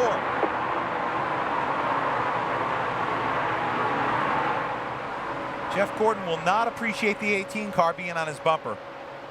I can assure you of that. Foul 1 back, then double foul. Here's your top 5, upper left. Gordon would rather, yes, he would rather be door-to-door with Kyle than on the bottom, and he chose that. Bringing Matt Kenseth with him. Trying to get the outside lane going.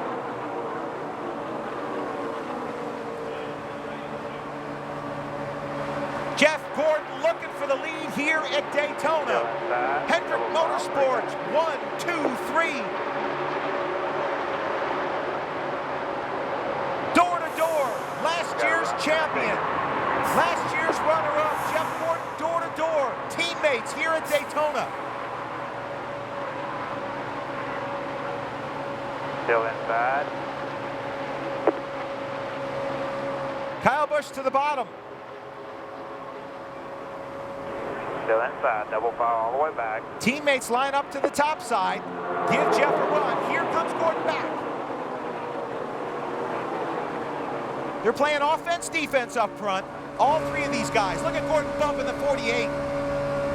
Big time stuff here at Daytona. Clear all around, double foul behind.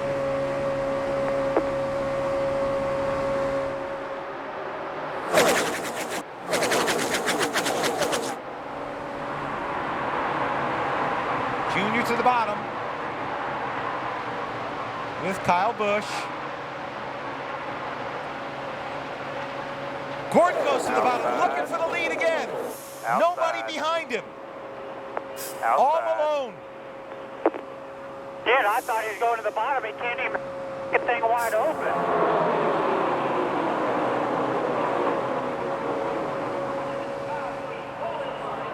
See what happens here.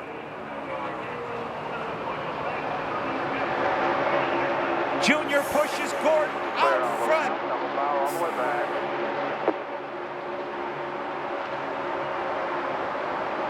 You heard Jeff Gordon say, Randy, he said the 48 car cannot hold his car wide open. He thought that he was going to go to the bottom of the racetrack. So Jimmy Johnson up front right now, but according to Jeff Gordon, cannot run wide open. But we talk about teammates, Randy, the 88 pushing the 24 to the front. There's no question about it. I think it appeared that Junior. I wish you would have made that adjustment if I didn't know we were going to be up front. 5-4, do the best you can, man. You're good. Gordon leads at Daytona, working lap 80 of 160.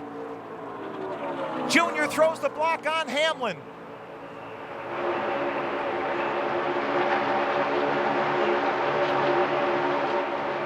Great racing here at Daytona. Carburetor restrictor plate racing, new race cars. We're seeing it all. Some of the greatest race car drivers in the world here. They're going to get the cross flags here at Daytona right now. That'll mean halfway home in the $6.5 million Summertime Classic. Jeff Gordon leads it halfway.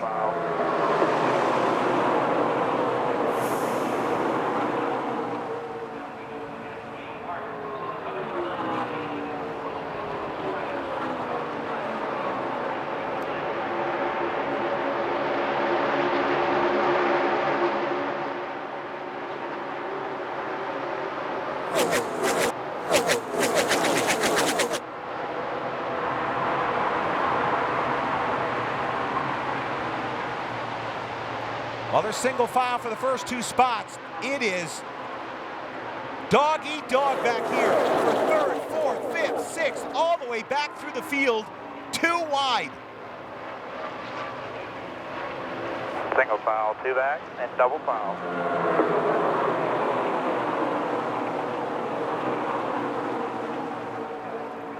Tell you what, Randy, those 2 Hendrick cars, the 24 and the 88, showing a lot of strength out there out front, able to pull away, run the groove they want to run, and being able to, so far on this run, stave off any kind of competition they have as far as running.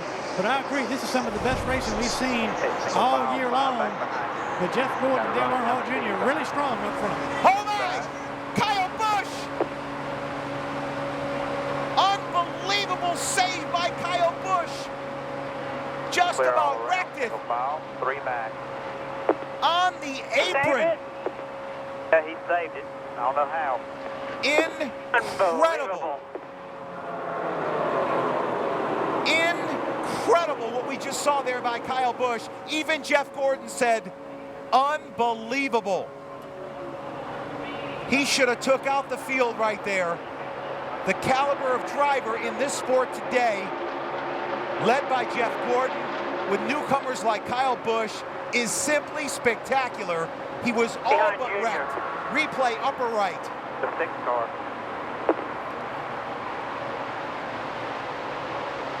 That's at 190 miles an hour from looking out the bumper of the DuPont Chevy. 17 and then 8. Huh. Spectacular save by Kyle Busch. Question is, would you rather be lucky or good? And I would have to say that Kyle Busch was both on those, Hermie. He was lucky and good. Randy, you know, that's another thing we talk about. That doesn't look like a whole lot on TV, but that is one of the most unbelievable saves I have ever seen. Running 190 miles an hour, sideways, cars on the outside, the inside. And when you get to throw a time change, Jeff Gordon saying unbelievable, that's pretty good. Jeff coming over the radio, did he save it? Unbelievable. But there's a lot of other guys up down pit road glad he did. That could have been a 30-plus car pileup on the back straightaway if Kyle Busch doesn't save that car. No question about it. Single file, 4 back, and double file. I'll guarantee you he needs to watch the right rear there as well, Kyle Busch, your upper right. He'd love to get to pit road, get some new skins on that thing. Going to take it easy. Busch all the way back to the 37th spot. I believe he may have a tire going down. There's something. He's really going slow. Right now, Jeff Gordon, with 76 to go, leads his teammate, Dale Earnhardt Jr. They're separated by David Reagan, and then comes Jimmy Johnson and Mark Martin. Let's take one more look here at that incredible save, racing for the top 2 or 3 spots by Kyle Busch. From the backstretch camera, top left there, Hermie. Yeah, I mean, just unbelievable. He pulls down a little bit of contact from the 11 of Denny Hamlin. And he's sideways at 190 miles an hour. And also give a call to Denny Hamlin for checking up right there and giving the 18 some room to get down to the apron to save that car. So let's give Denny Hamlin a call as well. But an unbelievable piece of driving by Kyle Busch. No question. And it kept our race competitive for sure, because you're right, Hermie, he could have easily taken out a dozen or more cars right there. When you wreck at the front of the field, you catch 1 or 2 cars, then everybody's in it. So far, we're clean and green. We've got 39 cars on the lead lap here at Daytona. 39 past the halfway mark. But we've got them right where we want them. Jeff Gordon leads here, looking for his 7th win, his 4th in this summertime classic. But he's being chased by one of the restrictor plate racing's best, Earnhardt Jr. right behind in the National Guard Chevy.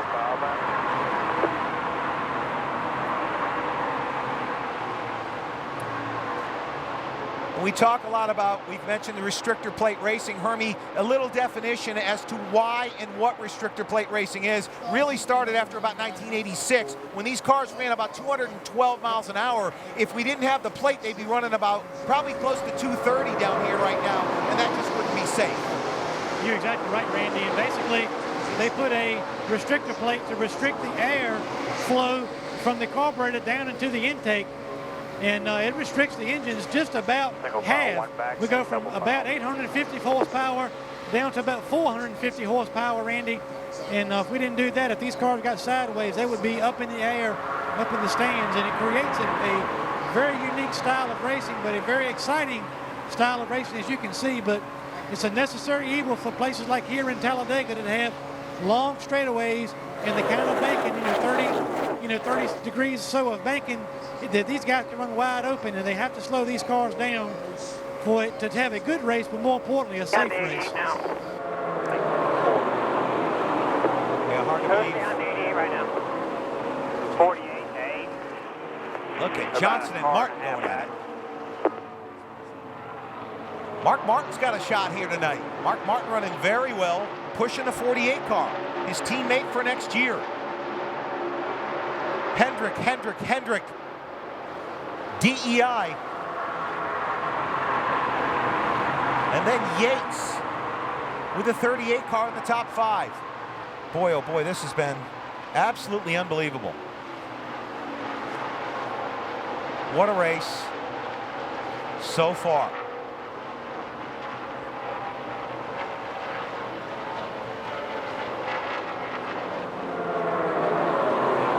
This is our angle each and every week right here on NASCAR Hot Pass. We are so glad you're joining us here at the halfway mark in the 2008 Sprint Cup Series season. Great lineup of drivers here for you tonight. Kevin Harvick, Dale Earnhardt Jr., Jeff Burton, and of course Jeff Gordon leading the race here tonight. Single file, 4 bags, and cabin on 3 cars. Hot Pass is with you each and every week. Next week we're off to Chicago as we close in on the cutoff. The 8 races to go starting next week to get to Richmond, where it'll be all over. Then it'll be the chase for the Sprint Cup Series championship.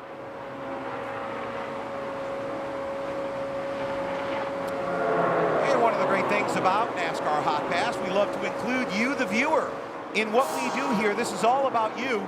We've got a email question from Jason Anderson, Valdosta, Georgia. While drafting Hermie, does either car use any less fuel, and is it a significant amount? That's a great question. Well, it is a great question. And Randy, when you draft in a 4 or 5 car draft, the car out front is wide open using the most fuel.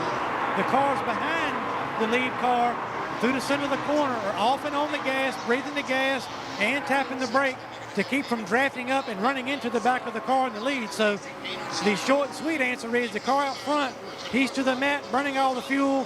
The guys trailing along can save a little bit of fuel by feathering off and on the gas to keep from running over the guy in front of him. The draft is that prevalent here at Daytona that you can get out of the gas and save a little bit of fuel. As far as how much you save, I don't think it's anything worthwhile as far as saving 4 or 5 laps for the end of the race, but certainly through the course of a run, if you're saving, a lap or 2 worth of fuel, it certainly adds up. But it's a necessary evil in what you get here when you draft into Daytona. Thank you, Jason, for the question. Hope that answers it for you. Thank you so much for emailing us, and of course you can do so. Email us at hotpass@directtv.com. Include your name and hometown. We'll give you a shout out and get Hermie, one of the guys down there, to answer it. I'll tell you what, we're cooking here in this race. 69 to go. And we are hauling the mail out front, pulling Dale Earnhardt Jr. around, hoping for another win for Jeff Gordon. 39 cars on the lead lap.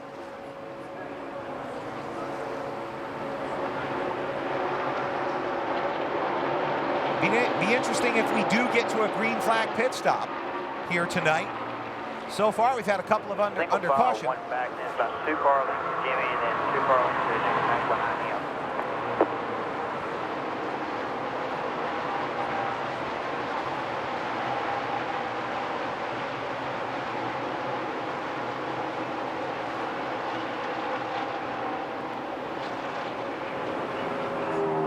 Can't be in a better spot than this, leading at Daytona, a place that Jeff Gordon has been so successful.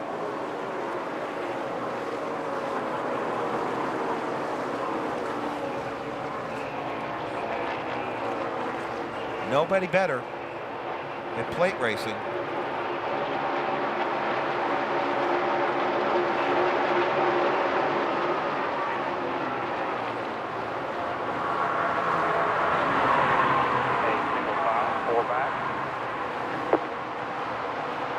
Just kind of ride along with Jeff now as we're out front. Randy, you're exactly right. We're exactly where we want to be as far as not just because we're leading the race, but because there's not 2 and 3 wide racing right now. They'd love for this thing to go green for a while, log some laps on this racetrack. We've got a teammate behind us, perfect position on the racetrack right there, Randy. Question about it.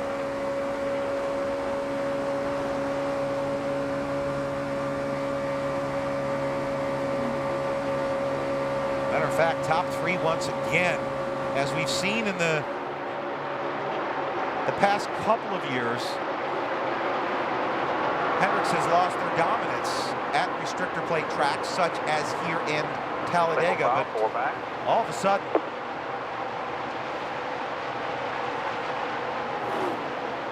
they're back on their game.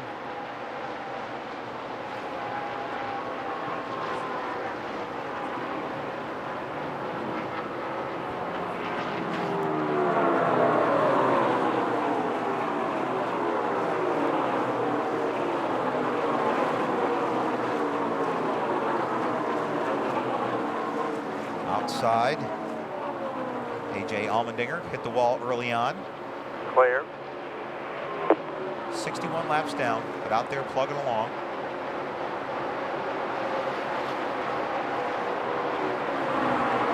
Sterling Marlin is down a few laps. The Wood brothers.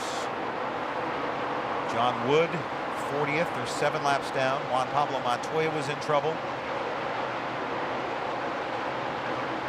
David Rudiman on pit road apparently lost an engine. So we're down to 37 cars on the lead lap. Single file 1 back and Carly has the 48 car. All good for us right here. Riding shotgun with Jeff Gordon. Gotta love this. 2 different lines. Gordon to the bottom. Earnhardt to the top. Earnhardt rim riding as we see so often in many of these Spring Cup Series racetracks. Loves the top side.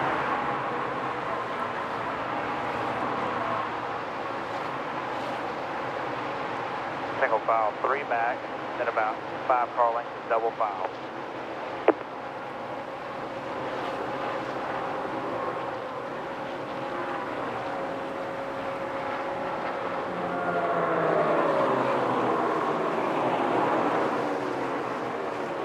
Top 4 separating themselves.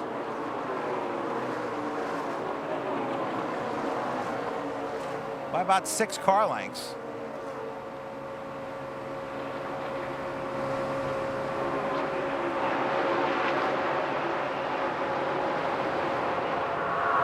Single file 3 back, about 5 car lengths, the rest of the time.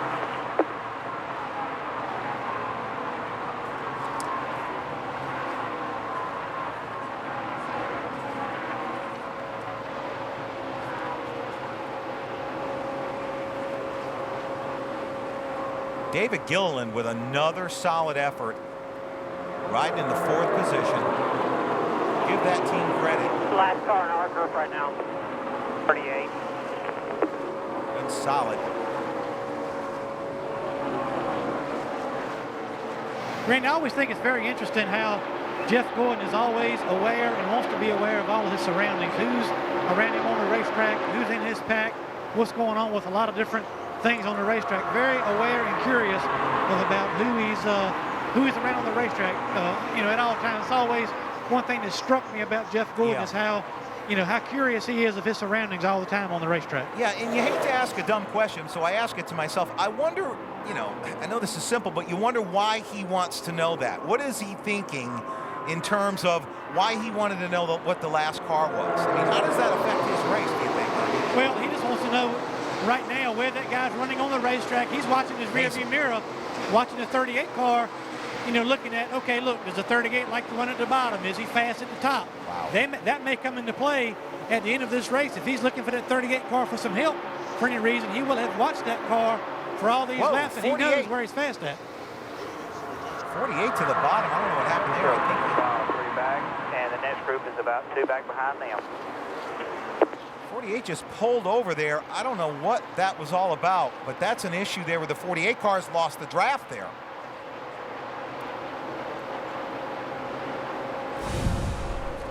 And as always, we are pleased to have aerial coverage provided to you by Goodyear for track-tested technology.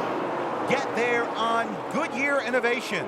The Goodyear blimp high overhead here this evening at the Daytona International Speedway for this summertime classic. And we're certainly glad you could be with us as well. Jeff Gordon out front with his DuPont Chevy and really double file behind doing some business. Jimmy Johnson back up to speed. Wonder if that was an ignition or what happened there. He was off the pace and then suddenly back up to speed. Here's your Hendrick update right there, top of the screen. Casey Mears back to 23rd.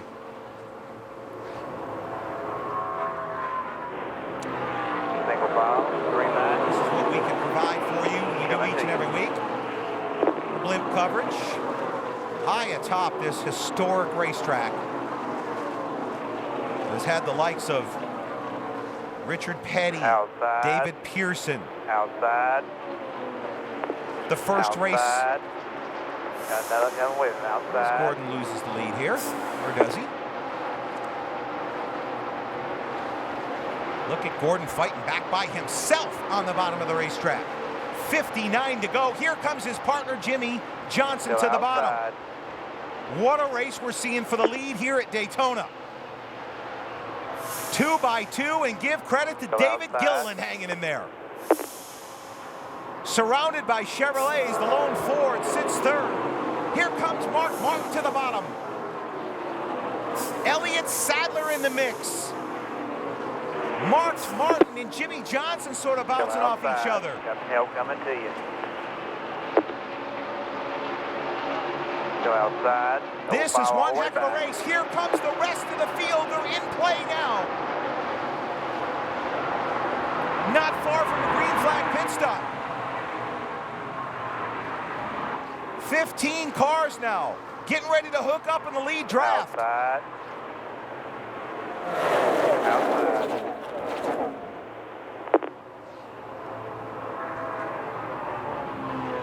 Still outside. Gordon fighting off Johnson on the bottom.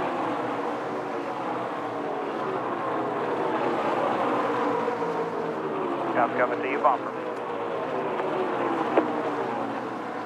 Here comes a guy that spun on the backstretch early on, has recovered Ryan Newman. Newman has jumped up inside the top 10.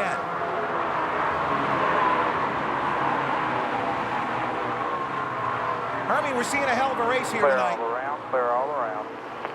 Yeah, this race has been pretty much pressure packed from the start to right now, Randy. We still got a ways to go yet. This thing is going to get very interesting as we move forward. But a lot of great racing, not just up front, but all the way through the pack, through the field, Randy. No doubt. 57 to go. 11 away from the stop. How's your car? Good. Based on fuel mileage, 11 laps from right now.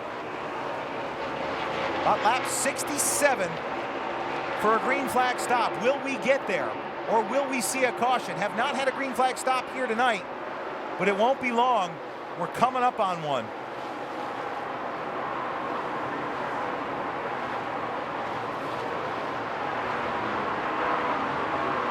Look at that lead right now. About a 8-9 car length lead over Jeff Gordon. Single file, 3 back. For Earnhardt and David Gilliland. 2 weeks ago, Gilliland had his career best finish at a very unlikely racetrack at Infineon, the road course.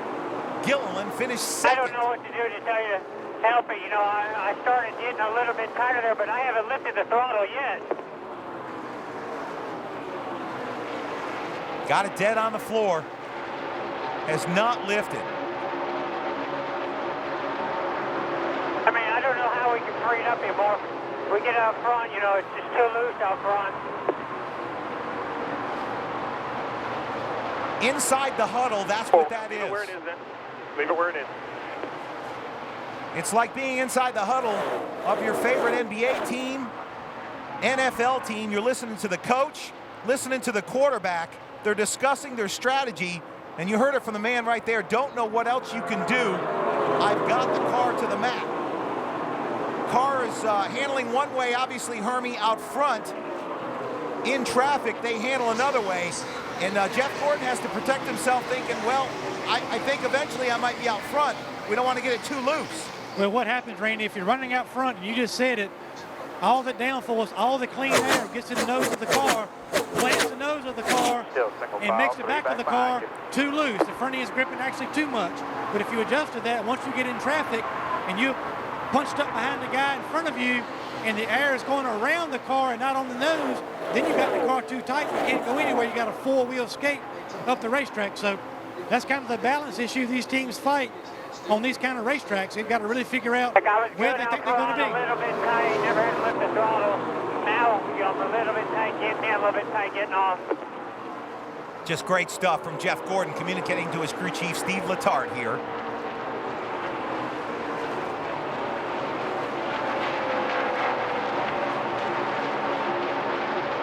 About 7.5 laps away from pit stops here.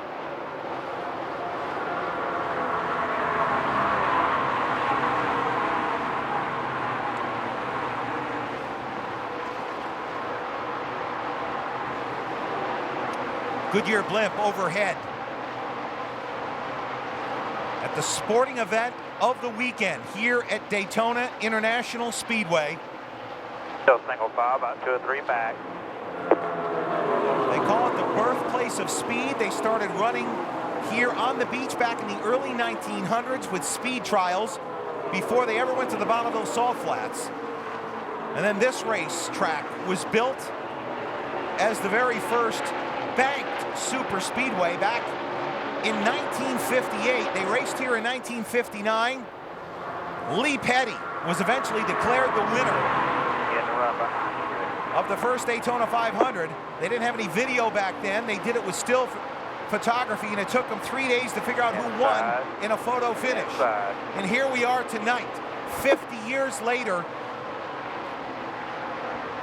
with the Summertime Classic.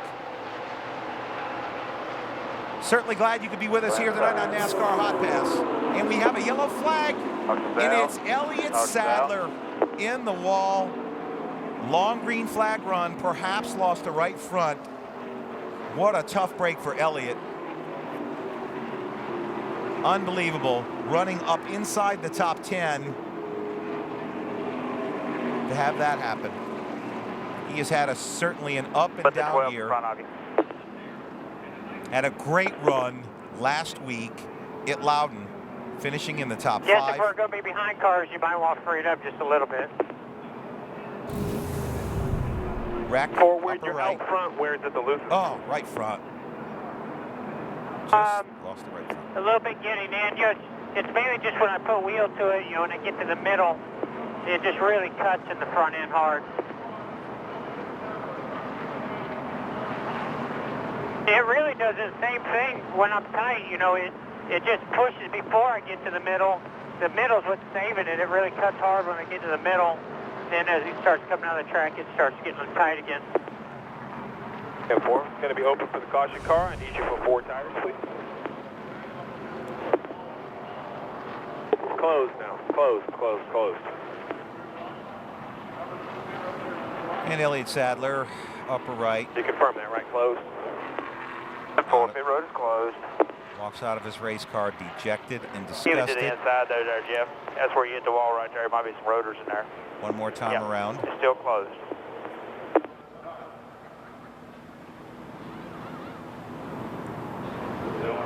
You got your goo in there, man. Probably going to be one of your best chances to take it. Yeah, I don't have any left. I only had one.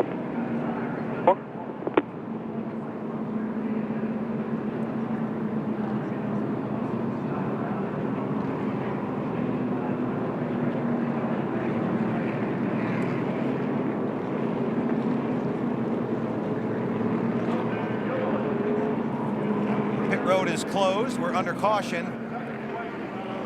Once again, this evening, our aerial coverage is provided by that mechanism, that machine, that icon right there. Aerial coverage provided by the Goodyear blimp for track-tested technology. Get there on Goodyear Innovation. Glad to have them down here providing, look at that wonderful shot of this fabulous facility. One of the greatest in all of sports venues across this land. The Goodyear blimp, most likely the one from Pompano. They have them several across the country. There's the boys getting ready for a stop. Be interesting to see, Hermie, whether they open up pit road here. Hermie, I will tell you, and if some of you NASCAR Hotpass fans that are joining in, Elliott Sadler just... Either my gauge is broke or we're getting ready to run out of fuel, one of the two, but the fuel pressure gauge is showing nothing. Yeah, move it back and forth, nice and slow. Make sure you keep fueling that pickup. You're low, you got about 2 gallons left, so nice long sweeping arc to fill that pickup. Watch Jeff arc the car. Watch this. There's a fuel window in the fuel cell. It's a little box. He will arc that car and it splashes the fuel over to the right side of the fuel cell. They did open it. They needed to get here on this lap, Hermie. I mean, they're getting close to running out of fuel for some of these guys. 4,200, 4 tires. Yeah, makes back on the sign, put it right on the sign for me. 4 tires right here, Randy. I'm anxious to see, based on that comment, we're not going to be able to get all the way to the end on this one more stop. We'll see how it plays out and what Steve Letarte says, but important pit stop, 4 tires. Yeah, they will not get to the checkered flag on fuel or tires from here. So it will take at least one more stop. All right, come on down. You're 5-3 right here, right on the sign.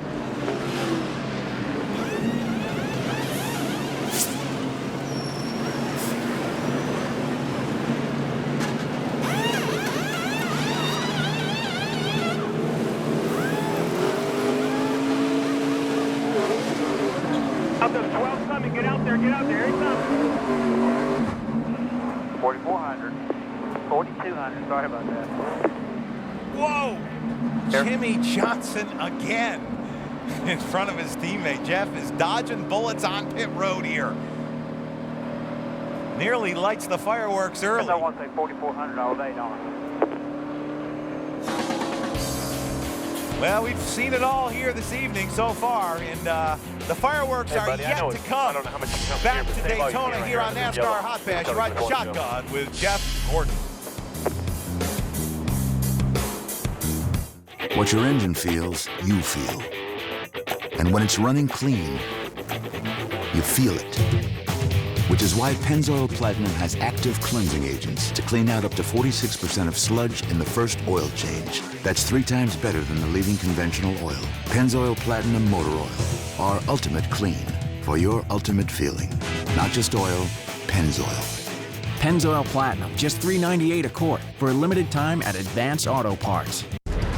Nicorette Cinnamon Surge, the coated stop-smoking gum that helps control your cravings and tastes like real cinnamon gum, which could be that extra push to help you quit. Nicorette Cinnamon Surge. When you're ready to quit, fight fire with fire.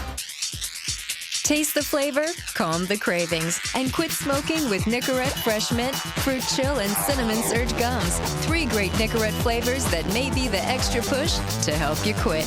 Nicorette, it tastes good to quit.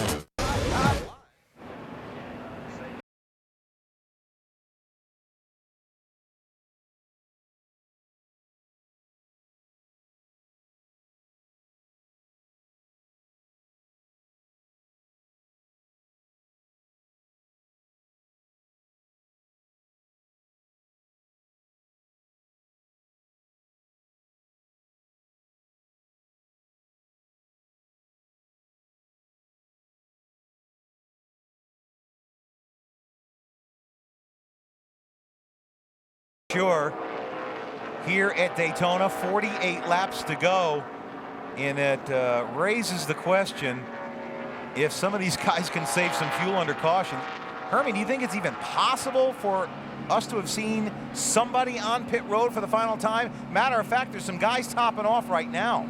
We're not one of them. Did that 11 car do 4 tires? I would assume so, but he would have to. We were only 5 away from a pit stop.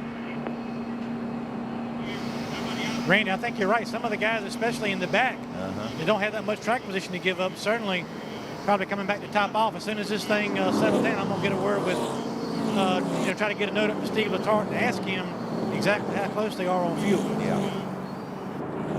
sure. This could be build up, interesting. just like you said, man.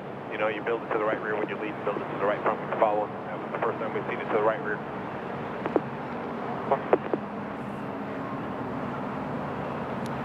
I wonder if this caution stays out a couple more laps, if Steve Letarte would even consider possibly coming back down and topping off. Hey, they want to go when you get here. He'll never give up the track position. No, it's going to be one to go. His car's too good to even consider going that route, isn't it, Hermie? Just when I've got a word with him, Randy, he says right now about 4.5 laps short. So not even topping off is going to help that right now. So about 4.5, 5 laps. We'll have to be back on pit road with the DuPont car. Nice job, buddy. Getting ready to go back. Green flag racing here. 48 laps to go. Boy. And there's still guys topping off. There's no way, in my book, that anybody can make it from here, but we'll see.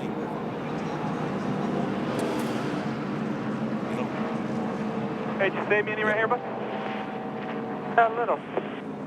You know, I'll tell you what, the Hendrick Motorsports team's been terrific here all season long, and particularly here tonight. And just before the race, Hermie had an opportunity to speak to Rick Hendrick about Mark Martin joining the organization. Rick Hendrick, Rick, obviously a big week for you guys with the announcement of Mark Martin. And before we talk about the race tonight, what goes into your selection of drivers? You've always had a knack of putting, you know, people together that can work together, and you got 4 guys contending for races. That's got to be a tough job.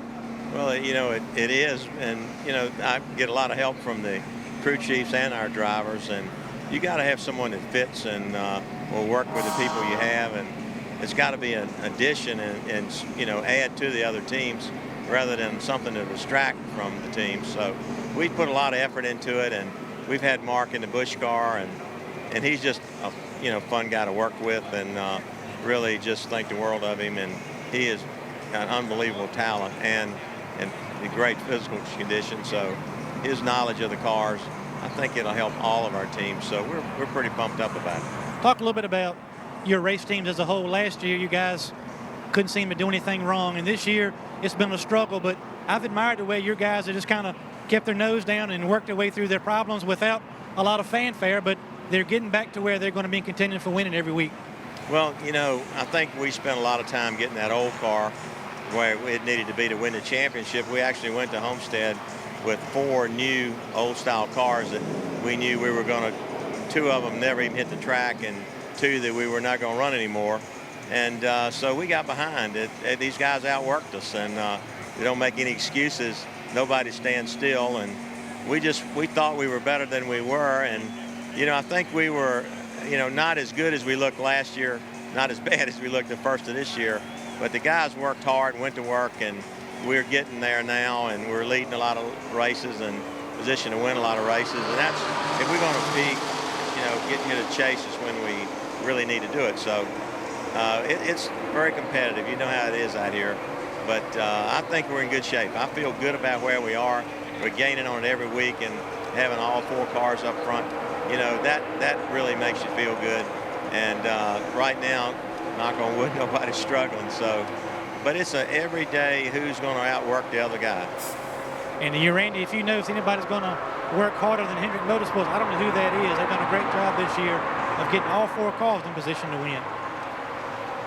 And they've got cars in position to win right now, no doubt about it. Dale Earnhardt Jr. leads. Jimmy Johnson follows suit. Jeff Gordon right there. They got the high side working. The bottom lane's led by Denny Hamlin. We're seeing one heck of a fight here tonight under the lights at Daytona. It's the midway point in the Sprint Cup Series season. 12 drivers will make the chase to compete for the championship over the final 10 races.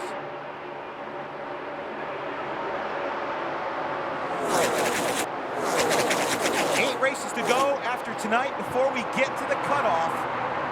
Final shot to get in. The top 12 will be at Richmond, Virginia.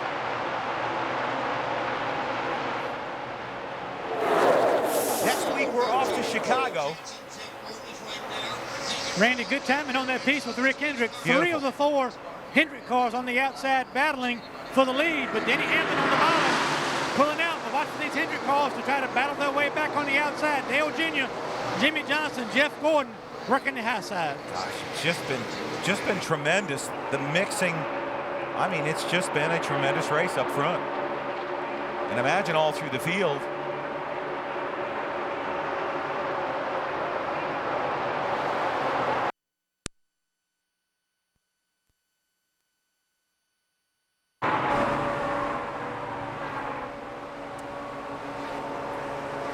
Two by two, all the way through the top 20, and they're all over the racetrack. It looks like the last lap here at Daytona. Jeff Gordon gets run into by David Gilliland. Earnhardt on the high side, followed by Johnson. Gordon is there. They're trying to get to the lead. Denny Hamlin blocks. Earnhardt to the bottom.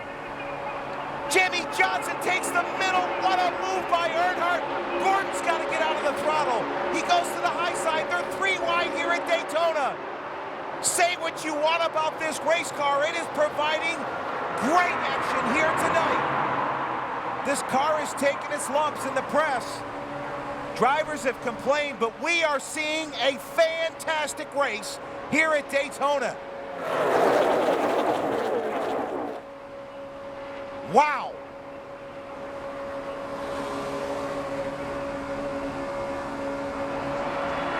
Through the tri-oval again. 42 laps to go this time by. Hendrick Motorsports having a fantastic evening with Dale Earnhardt Jr. leading. Hamlin goes to the bottom. Hamlin pushes out front for Joe Gibbs. Hendrick Motorsports back to second with Earnhardt. Roush Racing is third with David Reagan. Gordon is fourth. What a race we're seeing up front. It's anybody's ball game. There goes Earnhardt again to the lead.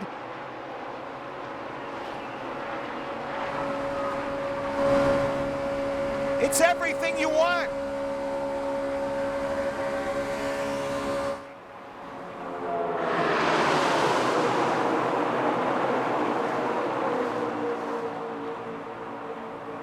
Amazing they're holding on to it, bump drafting off into the corner at 188 miles an hour. Everybody hanging on.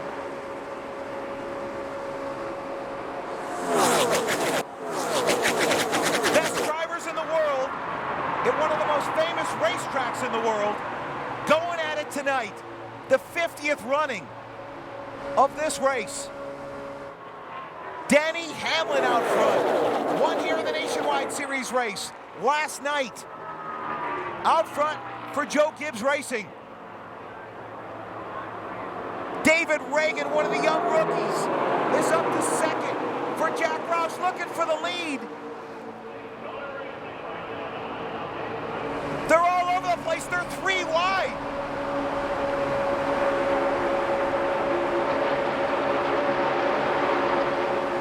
We're seeing it all tonight.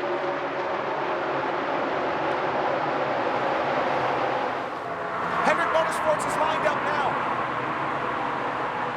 3rd, 4th, and 5th, but the bottom lane is coming as well.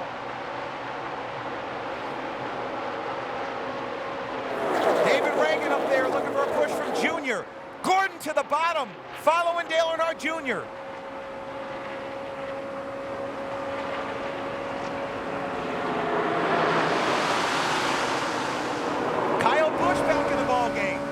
On Jeff Gordon's bumper, look at Earnhardt, look through his mirror, sees Gordon coming, jumps down inside.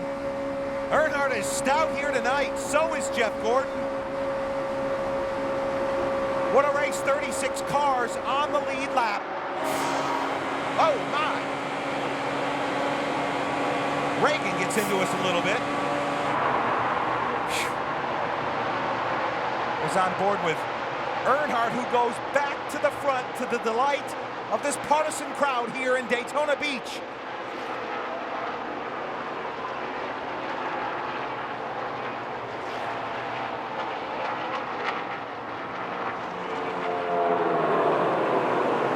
Denny Hamlin stout tonight. Been hanging around front. Only got shot back that one time. Back in the field. Hermie, we're seeing a heck of a race, as we've said early, but your thoughts? And we see this, and that's one cool thing about these cautions, Randy. They put these cars back out there with new tires, and Jeff Gordon has been shuffled back a couple times, Randy, but a testament to the race car that he's got. He's able to stabilize again inside the top 5. Dale Earnhardt Jr. very strong. Kyle Busch right behind us, Jimmy Johnson as well, but they seem to try to shuffle Jeff outside of the top 5, and his car is just too strong. He can go to the bottom of the racetrack and make up ground, Randy. Boy, it's been just tremendous. Got him single file now. We try to knock off a few laps here. All doing a little bit of shuffling there, a little bit of testing, a little bit of sizing each other up for several laps. We'll see what happens here. Reagan looking to the outside of Denny Hamlin. Gordon right there. Stay in single file. Sometimes in restrictor plate racing, the best move to make is no move at all. Hamlin gets shuffled out. Gordon will go to the bottom.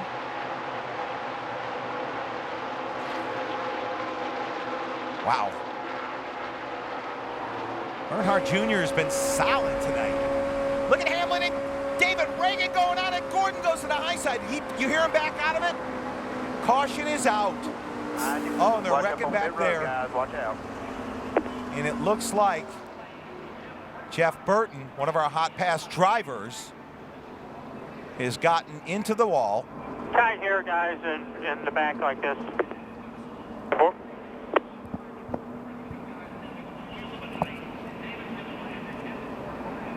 Heavy damage on Jeff Burton, upper right. Hey, is that what you want me to do? For now. Yep. Oh, my. David Gilliland gets in it into the Daytona 500 winner. Burton gets pushed from behind. Several guys were involved in this. Looked like Michael Waltrip maybe got stacked up there. Hey, remember what we talked about at the beginning of the race? I mean, it's as huge as ever, right? Need tires. That again?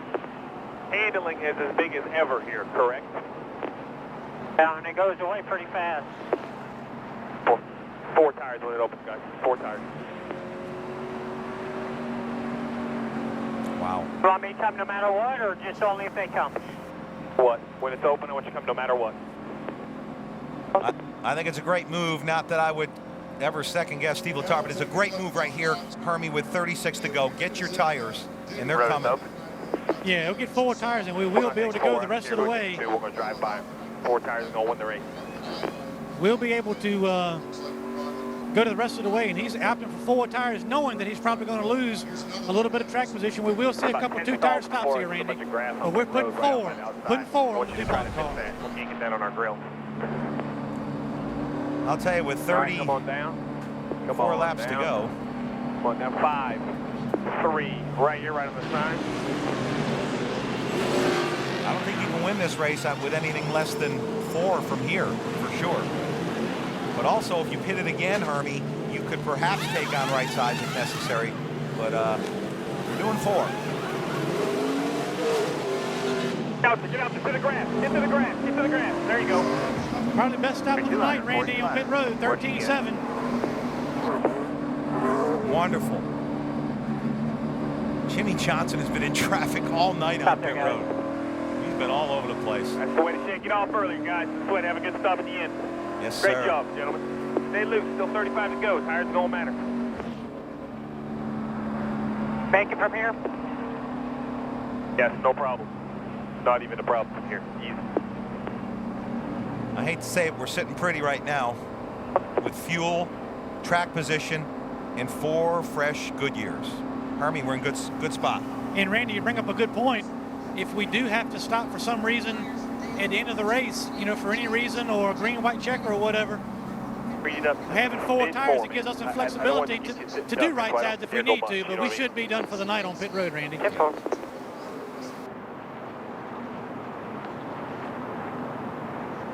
If NASCAR was smart, they'd start warning everybody about bump draft is getting out of control out of here. Hendrick Motorsports has certainly had their share of success this year, but Jeff Gordon looking for his win of the year. Here's Jimmy Johnson in Phoenix. That was the first win for Hendrick Motorsports. It looked like, oh my gosh, we're back to their winning ways. But then it took some time. And it was 77 races before Dale Earnhardt Jr. finally goes back to victory lane, and he does it for Hendrick Motorsports.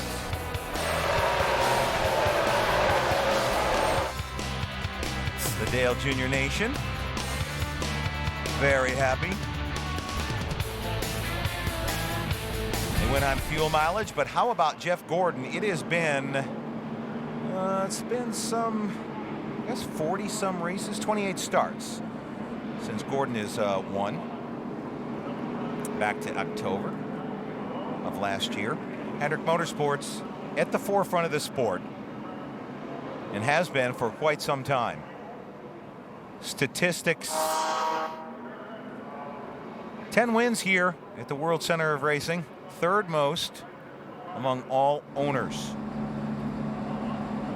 Of course, he won here back in the early days, back in 86 or so, with Jeff Bodine behind the wheel.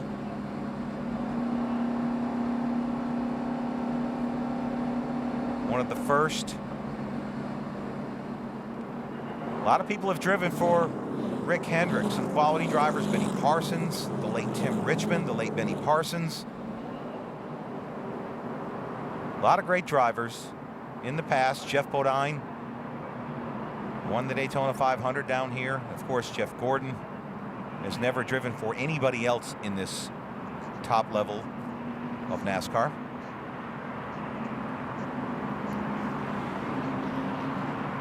Last year, Hendrick Motorsports, of course, won the Sprint Cup Series championship with Jimmy Johnson. Jeff Gordon was right there, nearly won his fifth, came awfully close, but Jeff Gordon talks about what the difference is between last year and this year as they are running today. I mean, competition gets better, you know, tires change. We're on 1.5 miles now with the new car.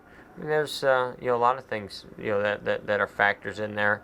I feel like, you know, as a whole, you know, our organization, Hendrick Motorsports, you know, we're good, but we're just not as good as against the competition this year as we were last year. And I think a lot of it too, you know, you got to give credit to the competitors that went to work. You know, when we were so dominant last year and battling for the championship, they went to work to try to put themselves in that position, and you know, it's been paying off for them. And yes, the other competitors, certainly the benchmark in this sport, make no mistake about it, is Hendrick Motorsports, Hermie. And, you know, I'm going to throw one more thing out there to you, Hermie. Once again, the COT over the course of this year has gotten some criticism by this sport not being as competitive. When in regards to this race car, we heard them talk early on about how close the competition is with qualifying. And the bottom line is these cars are now so close together that it's more difficult to pass, and teams have caught up to Hendrick Motorsports as a whole. So the cars are closer.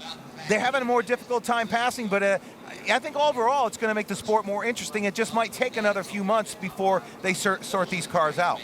Well, Randy, you got to remember that the car we ran up to last year, we ran that car for the better part of 20 years, and they worked on it and improved them each and every year. And I mean, you're exactly right. The problem with this car is not that it's not a good race car, and it's not that it's not competitive. The cars are more competitive as far as more guys running similar speeds and running the similar lines on the racetrack than ever.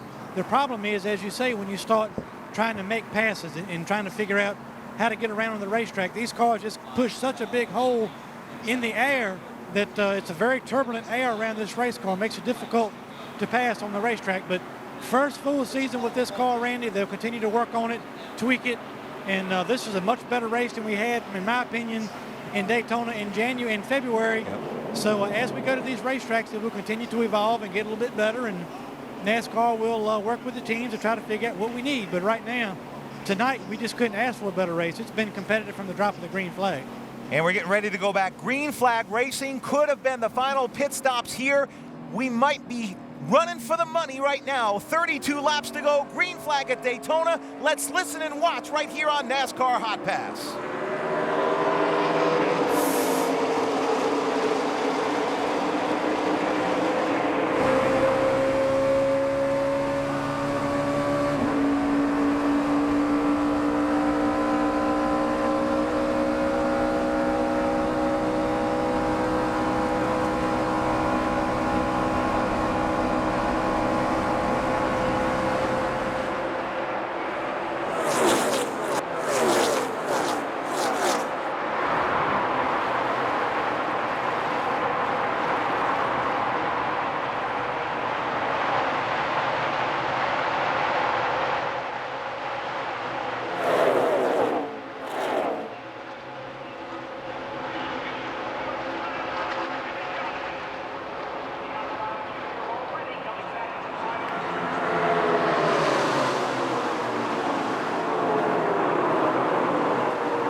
Look at how rough this racetrack is. Jeff Gordon's car just bouncing up and down. It's been many, many a year before anything has been done, since anything has been done to this racing surface. Dale Earnhardt Jr. out front. Jeff Gordon riding second here in the closing laps at Daytona. Kyle Busch. Oh, we've got a wreck. And behind you, Jamie McMurray.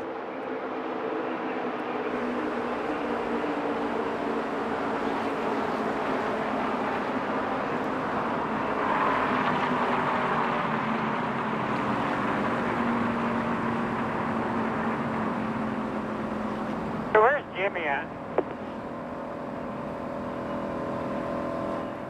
Is Jimmy the one behind the 18? 4.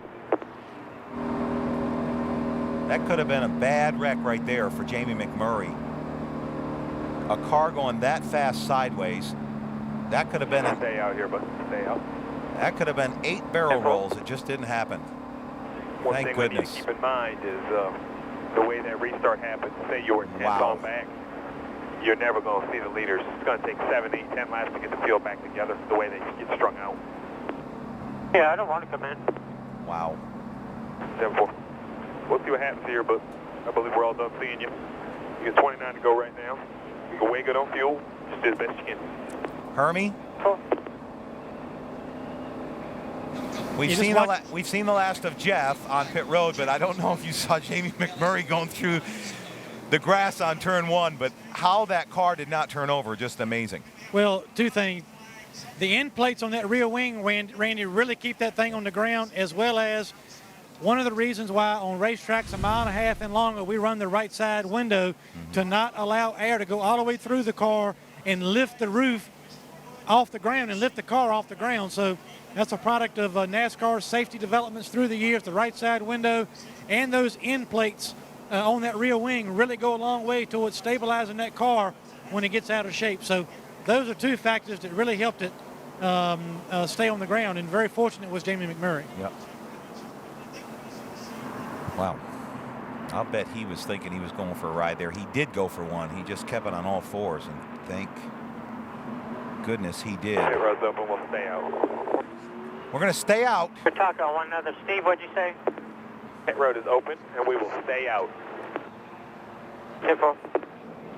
We're under caution, but next week here on Hotpass. Next Saturday, Denny Hamlin, Dale Earnhardt Jr., Jeff Gordon, and Jimmy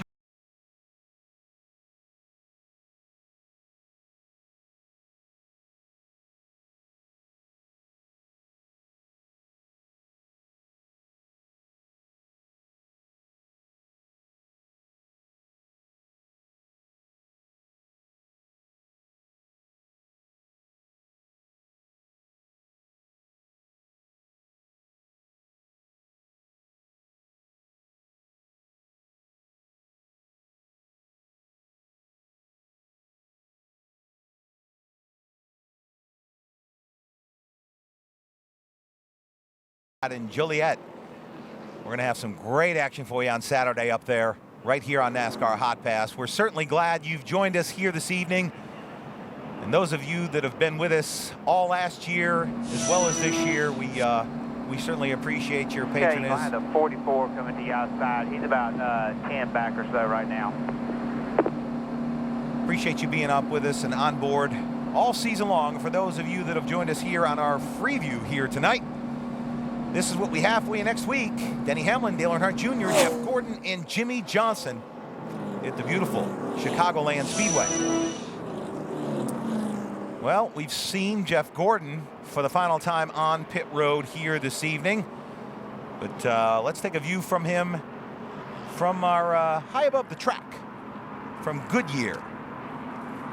There's our blimp for us. Aerial coverage provided to you by Goodyear for track-tested technology. Get there on Goodyear Innovation.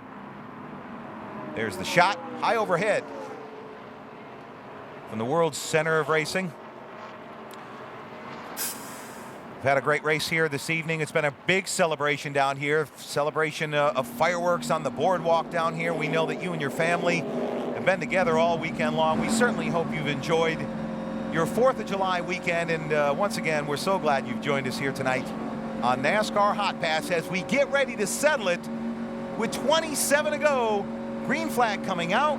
Earnhardt Jr. leads. Jeff Gordon second. Here we go here at Daytona one more time. Ready. Green flag, green flag. Single file, that's the hill, all the way back.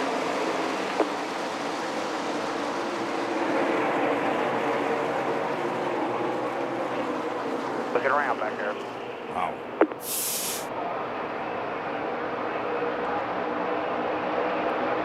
Kyle Busch is the meat in the sandwich right there. You can believe it. Hendrick. Joe Gibbs, Hendrick.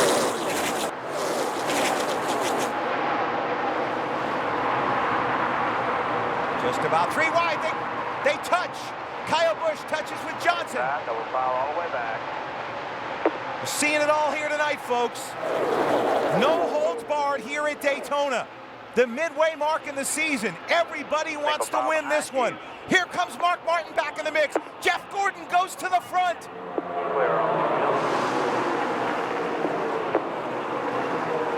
Gordon, Busch, Martin, Kevin Harvick on the outside lane.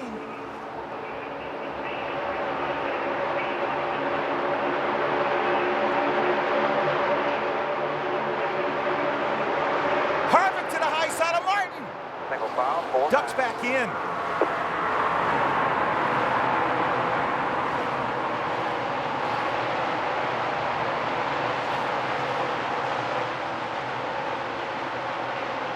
These guys are playing tough tonight. One thing about this race car, Randy, we've talked about it. These restarts, unbelievable action after every restart. These guys jockeying for position, knowing that track position is very, very important. We're getting down to 25 to go, Randy.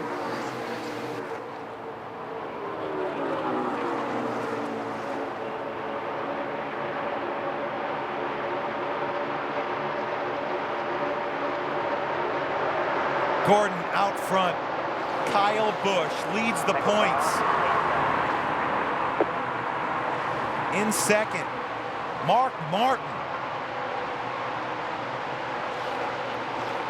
Started on the front row with a shot to win.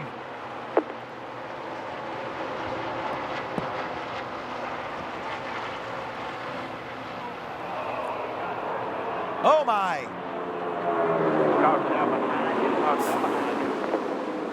Once again, looks like Hamlin, the 12.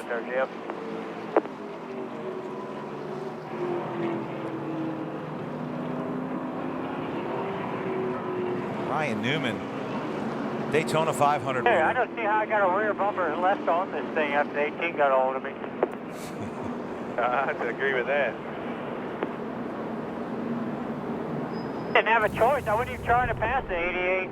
He was pushing me so hard, I wouldn't even think. Yeah, no, we're with you. We're with you. That's what's happening to everybody. You get such good pushes. You know, you guys got to do what you can. You can't wreck out there. Feels good with it, but real good. Steve Letarte, I'll tell you, had to have taken psychology classes. Just keeping him calm with Kyle Busch behind him. There's the wreck again. Ryan Newman just about done after colliding with the wall. That ought to about do it for him with 23 to go. Denny Hamlin was just up front.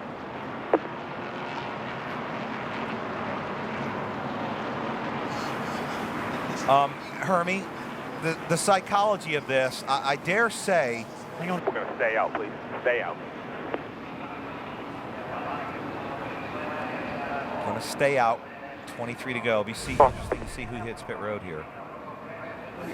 Randy, Jeff Gordon basically apologizing for passing Dale Earnhardt Jr., then talking about the big push he got from Kyle Busch, and they gave him that run. And you get a good run like that, you got two choices to go around, or if he doesn't make that move, Kyle Busch can easily spin Jeff Gordon out. He really popped him on the rear bumper of that 24 car.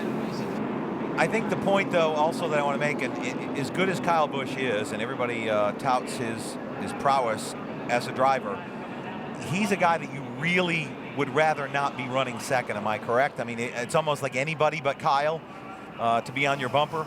Well, he's just aggressive, you know. I mean, he doesn't seem to care who he's around or what he's doing. He's got his mind on winning, and that's what he plans to try to do. And he's maybe, I guess the right way to say it as far as Jeff Gordon's concerned, maybe a little bit more unpredictable than, say, a guy like Mark Martin. So that doesn't make it bad, you know, worse or better. But Jeff Gordon, you know, can't really know what Kyle Busch is going to do each and every lap. But Kyle Busch is his main focus is trying to win, as is Jeff Gordon. But a good opportunity for 24 car of Jeff Gordon to get out front.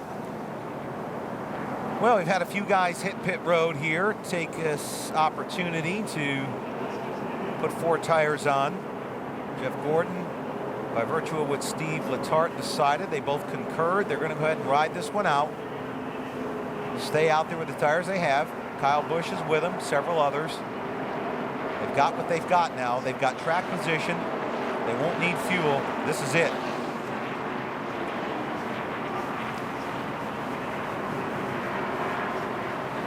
Okay, be one to go when you get here. You got the 14. And don't forget the Jeff Gordon Network, the official fan club. You can get the free track pack right there. Jeff Gordon Network events, exclusive opportunities to meet Jeff, online fan forum, meet other members of the Jeff Gordon Network. That's pretty cool. And behind the scenes, photo galleries, downloads, Letarte's weekly recap of the events, member-only giveaways, autographed items, and ticket offers, all at the Jeff Gordon Network, the official fan club of Jeff Gordon. One of the best out there. If you have an opportunity to jump on board, www.jeffgordon.com. It's pretty good. Different contests and stuff.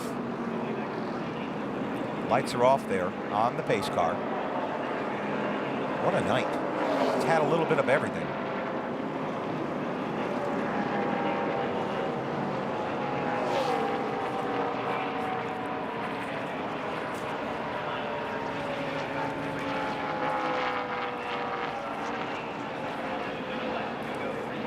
As we get ready to go back green, don't forget, if you're watching Hotpass tonight, which we know that you are, and you're not a subscriber, we hope you can enjoy tonight's telecast. Hope you have. Sign up today for the remaining 18 races in the NASCAR Sprint Cup Series season for only a few dollars a race.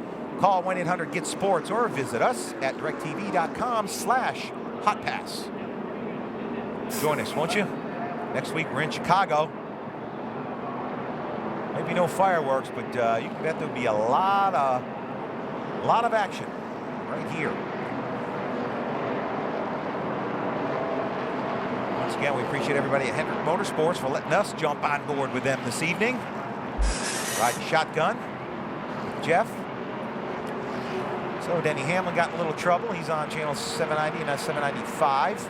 Jimmy Johnson came down pit road there. Earnhardt Jr. back in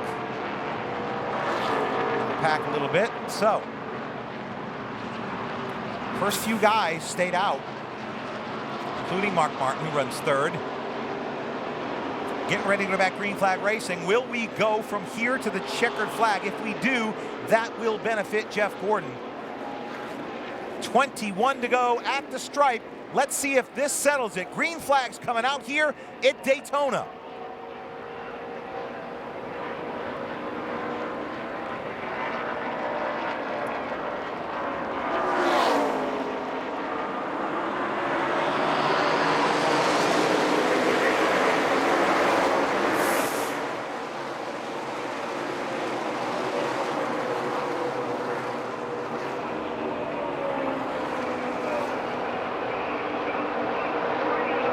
Busch beating the heck out of the rear bumper of Jeff Gordon.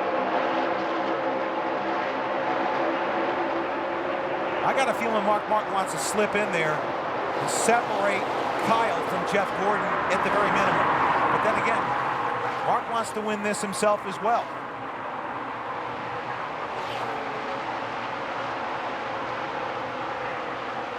Earnhardt behind Paul Menard. Back there for 7th. Oh, we got a wreck on the front stretch. Casey Mears, they're all over the place. 31 car in it again. Not a good point night for Jeff Burton.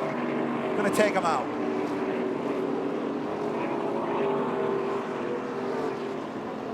Burton done.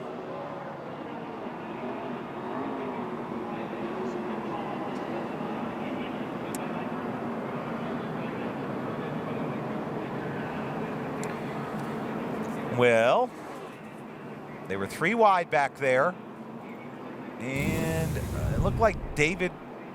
I have to go back and look at that one more time to see what triggered it. But several cars involved there. We're going to stay out. Just look for debris best you can there, bud. Coming off 4. All right, here it is. The wall off 4 about pit road edge. Oh, David Reagan gets into J.J. Yaley, and then it was I don't see nothing right now. Same thing, I'd keep it right on the yellow line there. Say a half a width off the yellow line.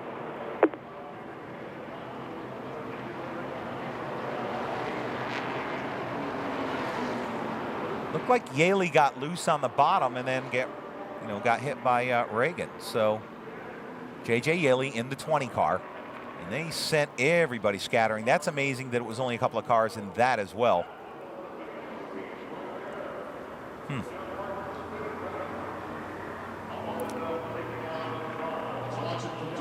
From Jeff Burton's car. Wow. Hey, Randy, if the saying cautions breed cautions ever been any more true, I don't know when it is. No, These guys, every time they get lined up 2 by 2, the 20 car right there, driven by J.J. Yaley, just got loose, and David Reagan and everybody behind him really had nowhere to go, and they stacked up, kind of the old accordion effect that we talk about. So lucky we weren't more cars had than one that. heck of a save.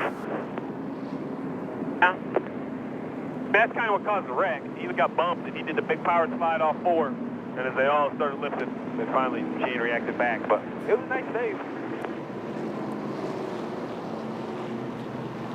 J.J. Yaley hanging in there in Tony Stewart's car. Tough night for Jeff Burton. So, boy, there's no way to pick what's going to happen here, but I know one thing. It's going to be exciting. It is going to be unbelievably exciting. Hey, Hermie, do you think, is there a best place to be? I mean, I think it would be the obvious, or the blind obvious. Hey, you're going to have the 44 come to the outside again. He's just coming off of 2 right now. You would almost think. How many laps down is he?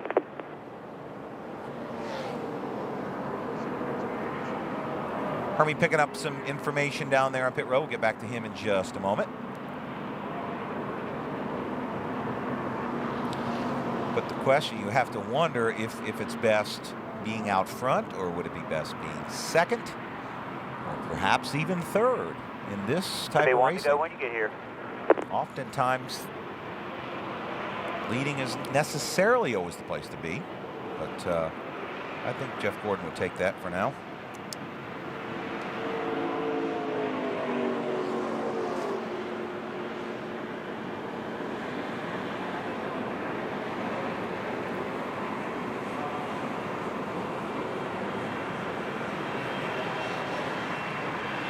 Blowing the track off. Jet dryers out there, making a sweep down the front stretch. Blow any debris off. I mean, I think we're getting ready to settle it, but you said that you made the point, cautions breed cautions. I certainly don't want to argue with that. And looks like it's going to be about 17 or so to go. Hermie, with this race car, 17. Is it best for Jeff Gordon to be leading, or would you rather be second or rather be third? You've been in this situation before.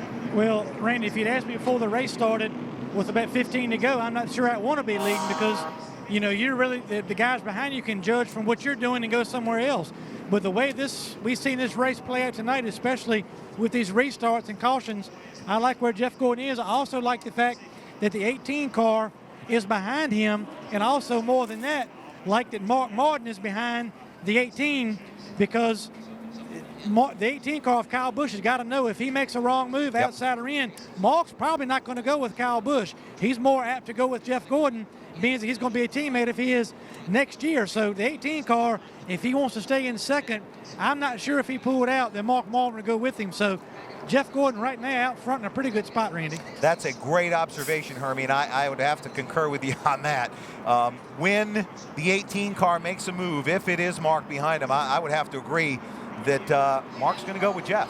Yeah, and the hope is, if you're a Jeff Gordon fan, as we are here on Channel 792, the hope is that these 3 or 4 guys can get out front, get a little bit of an advantage, get single file, and settle it amongst themselves towards the end of the race. So we'll have to see how this plays out. But for that to happen, we got to have some green flag laps. Yeah. Well, we're going to see it. Getting ready to go back green flag racing with 17 to go.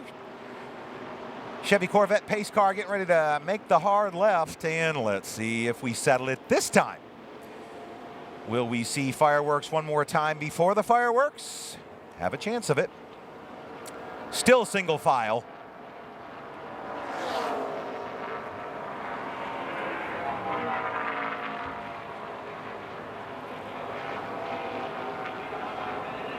Everybody's standing here at Daytona.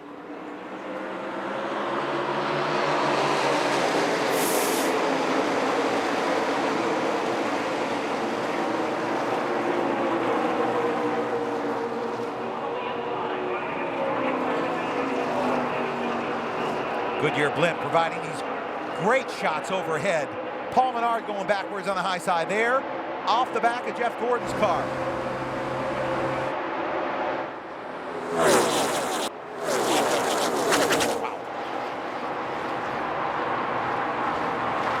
Oh my, bouncing off each other. Oh, we got a smoker. It is Casey Kane. Got his left front tapped in. That's not good. Could go away though. What a race. What a race. Gordon leads here, 16 to go. Kyle Busch, everybody's nemesis, on his back bumper.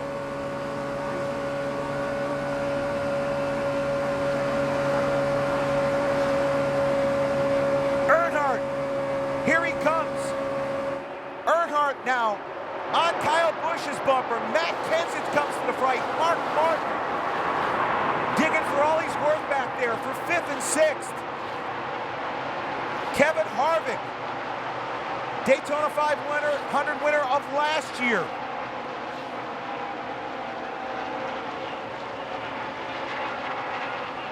Jeff Gordon asked his spotter, Shannon McGlamory, where do you see I should run? Shannon told him exactly, just stay right off the yellow line just a little bit, but stay on the bottom.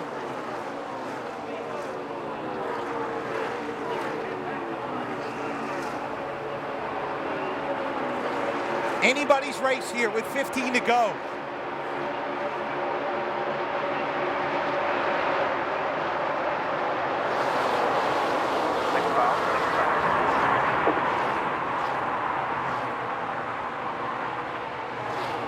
Chevy, Toyota, Chevy, Ford.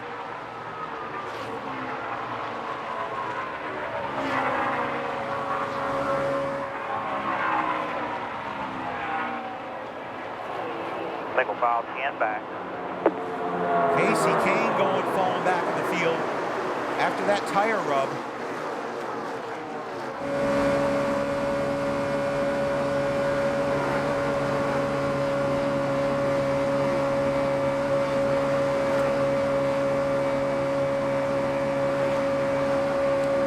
For those of you that are interested with Still single file, 10 back. Jeff Burton's progress, we have now switched over on that channel to Kyle Busch. So we've got Earnhardt, Kyle Busch, Jeff Gordon, and Kevin Harvick. 4 of the top 5 on NASCAR Hotpass. 13 to go for Gordon, who leads here.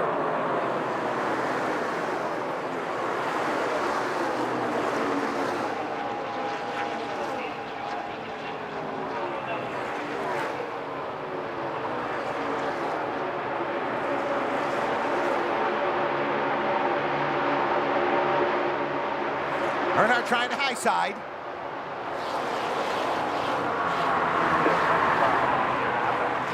Well, think about it right now, Randy. These next 12 laps, Jeff Gordon will look at the back of the car as much as he does the front, trying to hold off those guys behind him, driving out the front and out the back of that DuPont Chevy, Randy. Yes, sir.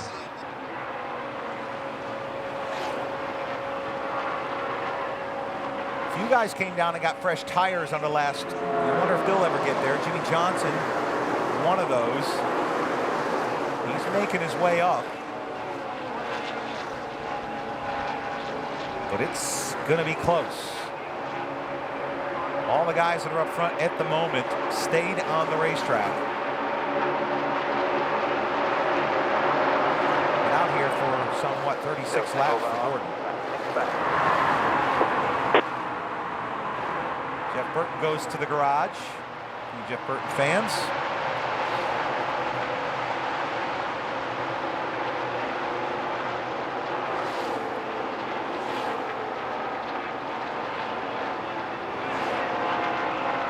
Single file up front with Jeff Gordon leading, looking for his 7th.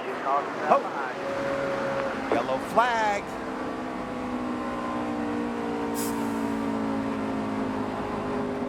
Back up down a little bit.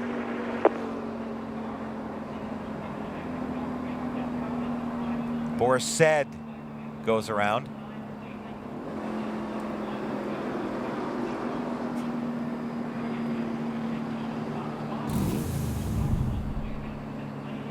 He and Joe Nemechek get into it.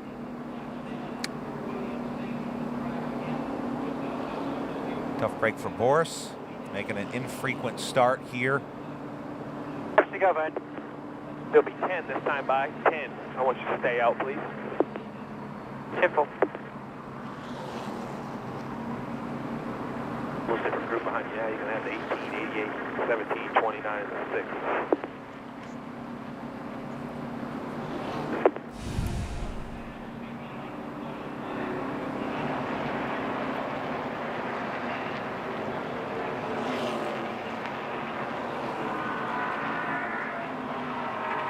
Under caution one more time here at Daytona. Keep it up where we did last time, right there at the yellow line, a little bit above it. Be fine. Let's recap. Jeff Gordon started from the 26th position. Didn't take him long to work his way inside the top 15.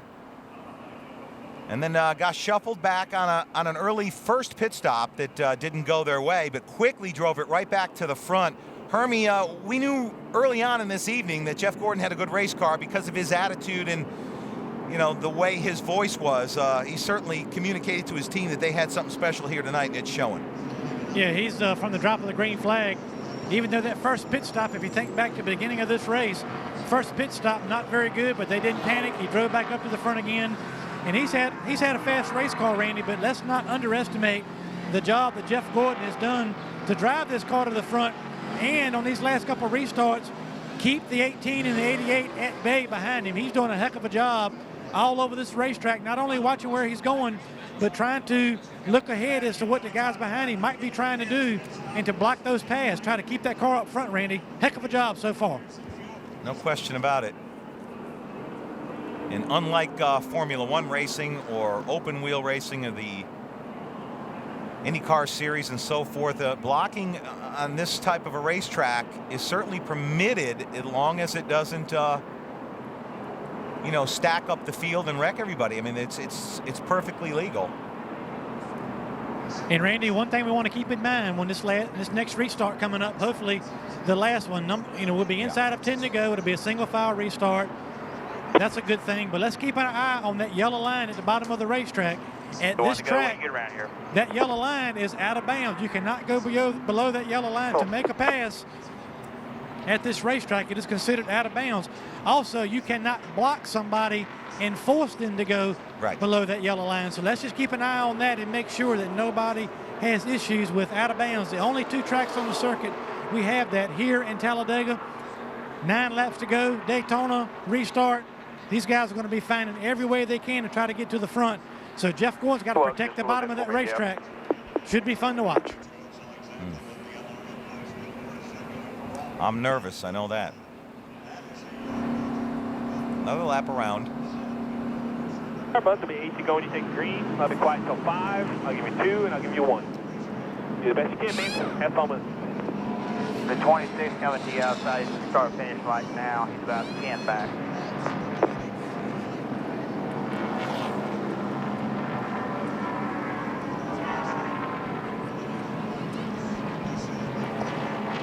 Well, Jeff Gordon staring at another great finish and possibly a win here. Look at this. No restrictions on success. This is carbureted restrictor plate racing, both here and Talladega. All time. Starts in these types of races, 62. He has more wins than anybody. Unbelievable. Jeff Gordon. One of the greatest the sport has ever seen. Came in here as the new guard back in 1992. Ran his first race when Richard Petty was retiring down in Atlanta. Kind of a passing the torch.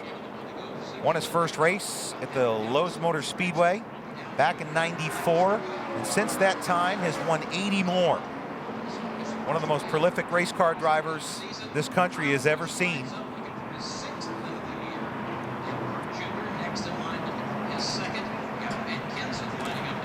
Oh, and there's coming to the green this time. Scoreboard. Center of the infield there. That's what the race fans look at. Jeff Gordon on top of the board. Kyle Busch second. Dale Earnhardt Jr. third. Matt Kenseth is fourth. Kevin Harvick is fifth. David Reagan. Mark Martin back to seventh. Carl Edwards has not been a factor so far today, but he's up to eighth. Clint Boyer and Robbie Gordon rounds out the top 10. Getting ready to get down to it. 8 laps to go. Can Jeff Gordon put another one in the books here at this historic speedway? Going back to green flag racing here on NASCAR Hot Pass.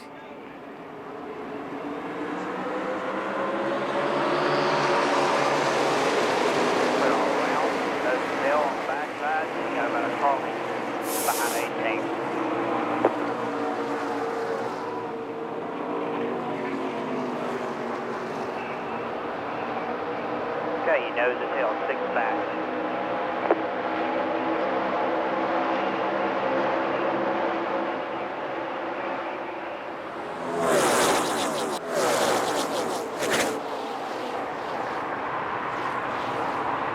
Go file 1 back and double file. Outside lane. Oh my, Harvick with the save in front of David Reagan.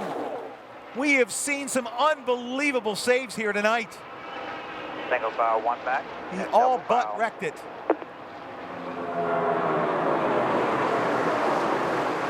Gordon still out front. 6 to go. Next time by.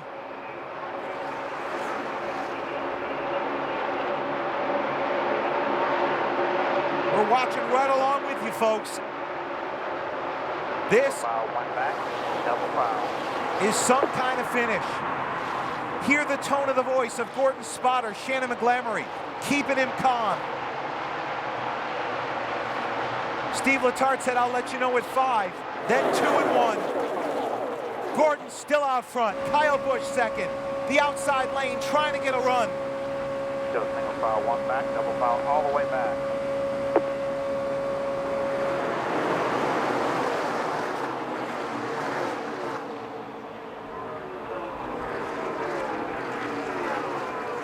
The Goodyear blimp one more time. Here comes Kenseth to the outside. Mark Martin on the high side. Kenseth all alone. Offense, defense for Gordon here. Double file behind you. Double file all the way back. Jeff's going to have to pick a lane. Lane is coming back. I'll let you know here. He's going to have to pick one. Bottom lane's coming right now. Wow.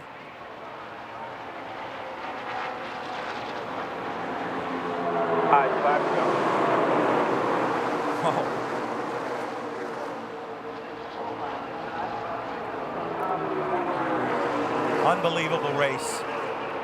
Here comes Kenseth, the gun on the top side.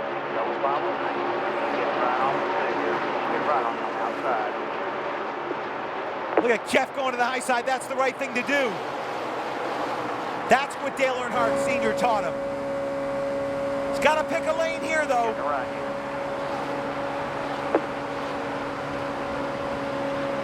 Look at the inside. Kyle Busch to the front. Here comes Gordon on the high side with the momentum. Looked like Harvick in the wall. Still inside.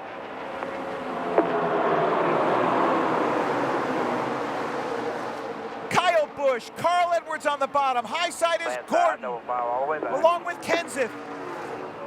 Kurt Busch in the middle of the racetrack, trying to make a lane. Kyle Busch digging on the bottom. Can't clear Gordon, though. Here comes Kenseth back to help. What a finish we're seeing here. Still inside. Still double file all the way back. Gordon's going to need a little help. He loses the lead. Oh, they're wadding him up. Oh, a ton of cars back there. It's going to be close to who got it. Dang it, I screwed up. I should the bottom.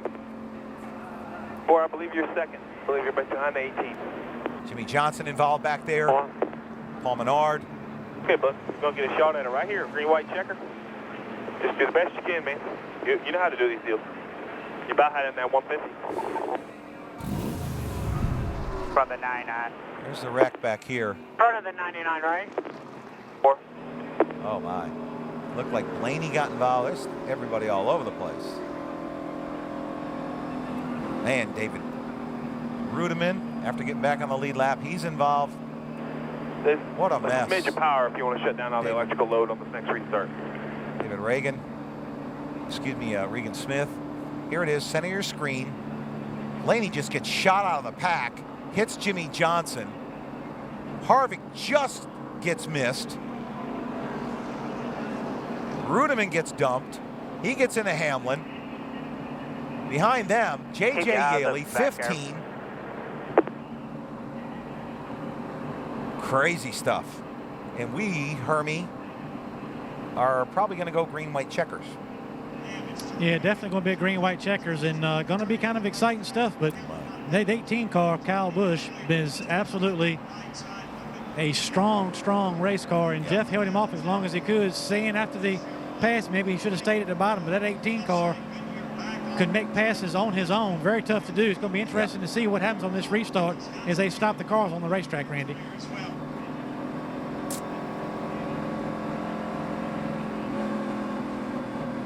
Well, we've seen it all here tonight. And that's the thing, as a driver, he kept asking Shannon McLamry which line is coming, and he was working both sides of it as best he could, but that, Kyle Busch got it run at the bottom. Jeff made a couple runs on the outside, but that 18 car at the bottom is still able to run let you know here, you wide got open. 3 Roush cars backed up right behind you, okay? Would they rather go with a Chevy or a Toyota?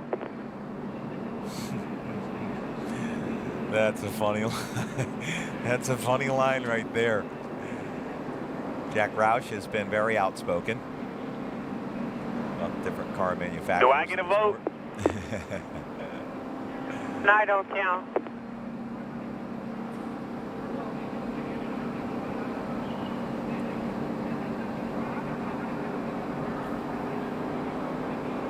What a race, though, tonight. We've seen it all. Johnson, geez. Buddy, it's going to be a green-white checker. I'm going to keep my mouth shut. You know what you need. 2 laps here. And you know how these deals are, man. Brings it all the way back to checkered. I've seen crazier things happen. That's info. There was stuff going on all over on the racetrack right there. I'm not sure really who the culprit was that initiated that. That's just racing. This is a green-white checker, so any yellow will be the end. This is our one and only attempt. I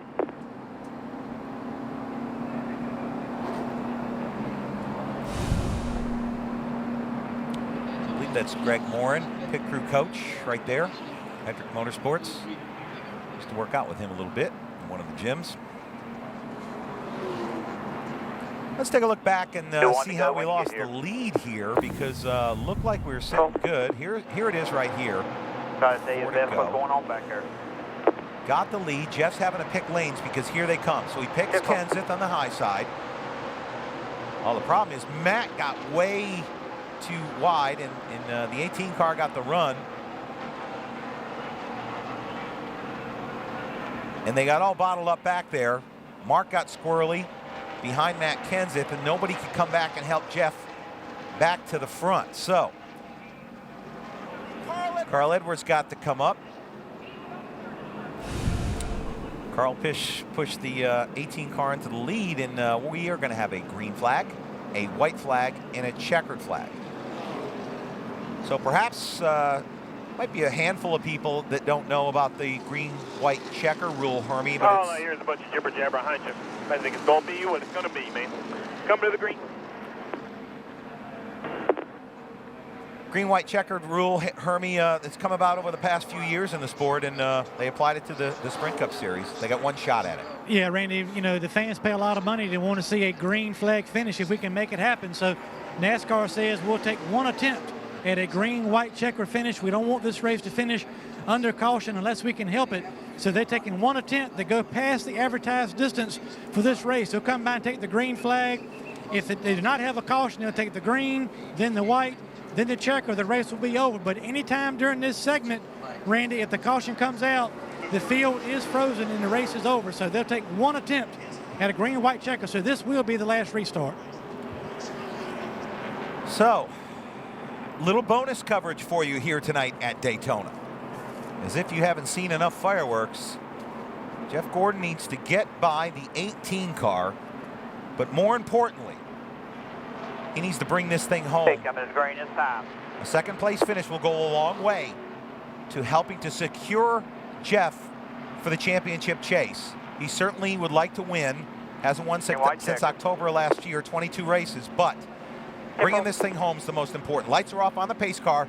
Let's watch and listen over the final couple laps here at Daytona as we get ready to go green.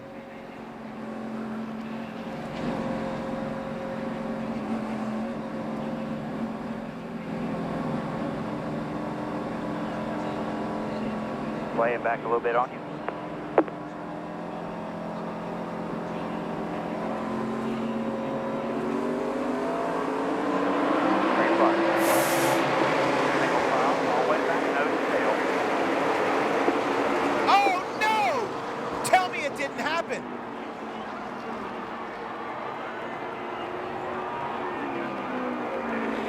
Somebody's wrecking. Start it up, still green. Start it up, still green. Okay, so keep wrecking. Absolutely unreal. Come on, It's just the highs and lows of this sport. We may not have seen the last of this. Gordon on the bottom of your screen, dejected. And for the win, they battle on. White flag coming up. Jeff Gordon idling around. It's Carl Edwards. And Kyle Busch at the front. That really sucks, man. I hate this. That didn't work out. Great job. Oh, we got a big wreck here. Michael Waltrip in the wall. They're all wadding up. This race is over. Who was leading? Who was leading? This lap. They're all wrecking. We need those spots.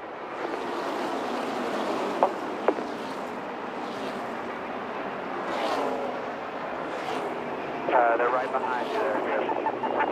Tires on flat.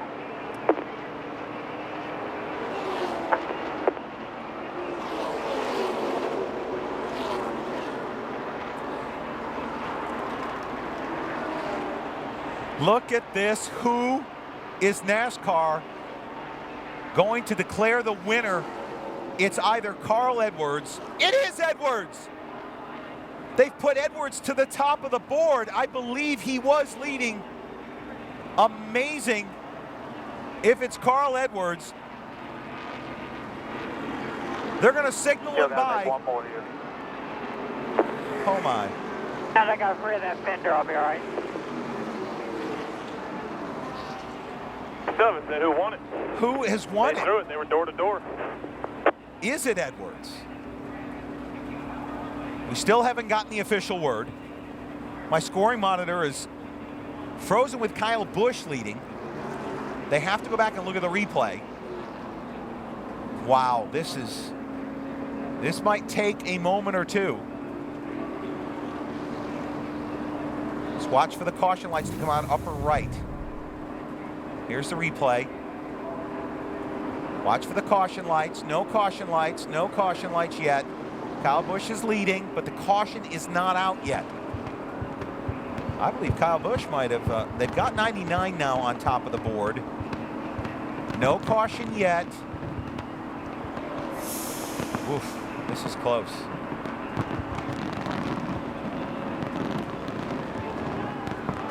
They've given it to Kyle Busch, rightly so. They've given it to Busch, and that is that would be correct. They've done the right thing. Kyle Busch, simply an amazing run. Hermie, for us though, what a dejected evening for all of our fans here on NASCAR Hotpass, and I feel dejected for Jeff Gordon. He did such a magnificent job, and just a tough way to end that. Hey, can I come back to pit road? Yeah, you should be able to come back to pit road now. Let's take a look at let's give out the king of the crew here this evening. I think you just have to give it to this entire DuPont Chevy team. Coming towards you there. Just, they all did a solid job here tonight, and they had a great effort, just go up and smoke, and there they are, all dejected. Win as a team, lose as a team, and they're sick. They're sick about it. King of the crew, the entire DuPont racing team. Yeah, Randy, I mean, these guys, one of their best efforts we've seen in a long time from the DuPont team. I mean, they were strong from the drop of the green flag, and that's why they say you watch the whole race. You never know what's going to happen, and Jeff Gordon put himself in position to win this race, and you got to have a little fortune on your side, and just didn't work out as far as getting to victory lane, but a good night for the DuPont team as far as how they ran on this racetrack. One of their better performances they've had in quite some time.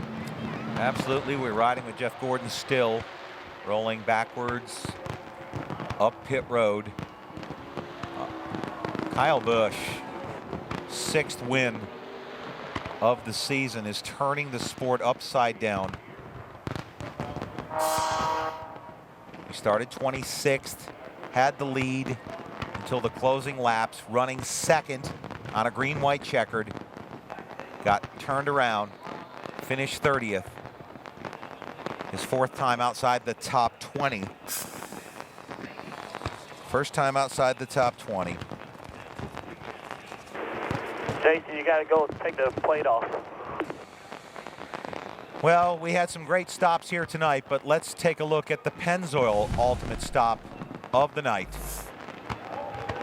Here it is, right here.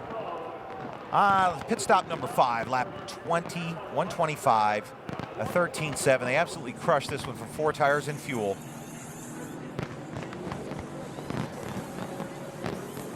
They came back in one more time, but that was a great stop right there for the DuPont team. They did great work all night long. That's the Pennzoil ultimate pit stop of the race.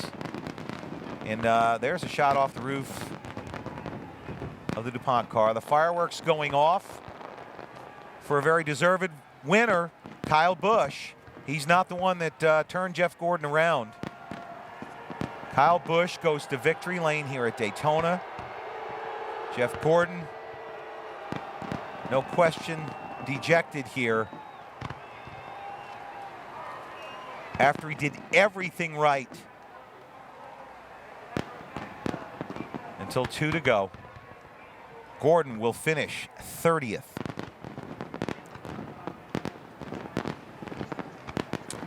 Hermie Sadler making his way back to pit road. That is John Edwards, his PR person right there, top of your screen. He's also dejected. Here comes Jeff out of the car. You just gotta feel sick for him. I mean, he did everything and got turned around from behind.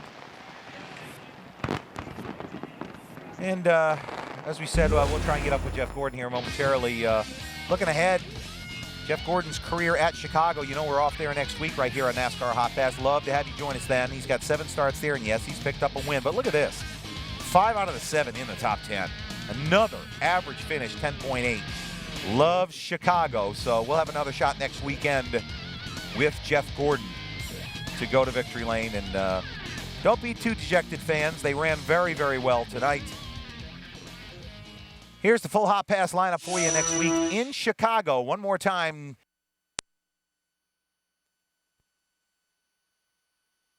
Earnhardt Jr., Denny Hamlin, Jeff Gordon, and Jimmy Johnson. So we got a great slate of drivers for you next week. Off to Chicago we go. Tonight, it's Kyle Busch celebrating a win here at Daytona. We want to thank everybody at Hendrick Motorsports for allowing us to ride shotgun with them and bringing you folks on for the ride along with Hermie and I tonight. Thank you, Rick, and everybody at Hendrick Motorsports. Fireworks once again going off. And don't forget Jeff Gordon's website. He did a great job for you tonight. Look him up on www.jeffgordonfoundation.org, where you can help Jeff Gordon help others. He does such tremendous work. Now let's take a look at the updated standings right now as Kyle Busch rolls into victory lane. Kyle Busch continues to lead. Earnhardt Jr. now up to second. Jeff Burton, who wrecked, gets kicked back to third. Edwards, Johnson, and Gordon. Jeff stays sixth, still solidly implanted, firm in the chase. Tony Stewart inside. Let's quickly go down to Hermie. Hermie? We're just trying to catch up with Jeff Gordon on Hotpass. Jeff, tough finish to the night. First of all, tell us about the finish of this race. What happened? Yeah, you know, typical green, white, checkered stuff that happens. Everybody's kind of playing cat and mouse, and you know, I always watch in my mirror on those restarts, and I saw him hanging back, and you know, and I just, you know, I don't know. I probably came across the 99's nose, but they got a run on me, and you know, I should never let that happen. I'm probably more upset that I let the 18 get by me. I saw the 17 come with a big run up top. And I thought, man, the bottom, just maybe it's given up. And I should have stayed low and just stayed ahead of the 18. I think we won the race. But talk about this race team. The last two races, looks like the 24 team of old. Looks like they found a little something. Well, we've gone to some racetracks that, you know, our notes from last year work, or our notes from February worked really well here. I mean, we had such a good driving race car here in February. And I think between Hendrick Power and you know, the chassis work and you know, making sure we had a car that could get to the end, that Steve Letard and all these guys in this DuPont Chevrolet did. I mean, we had an awesome race car. It was a fun night for us. Thanks for letting us ride with you. Yeah, thank you. That's Jeff Gordon. Great job down there, Hermie. Let's take a look back at Jeff Gordon's day after starting 26th with a shot to win here, the 50th running of this Summer Classic here at Daytona.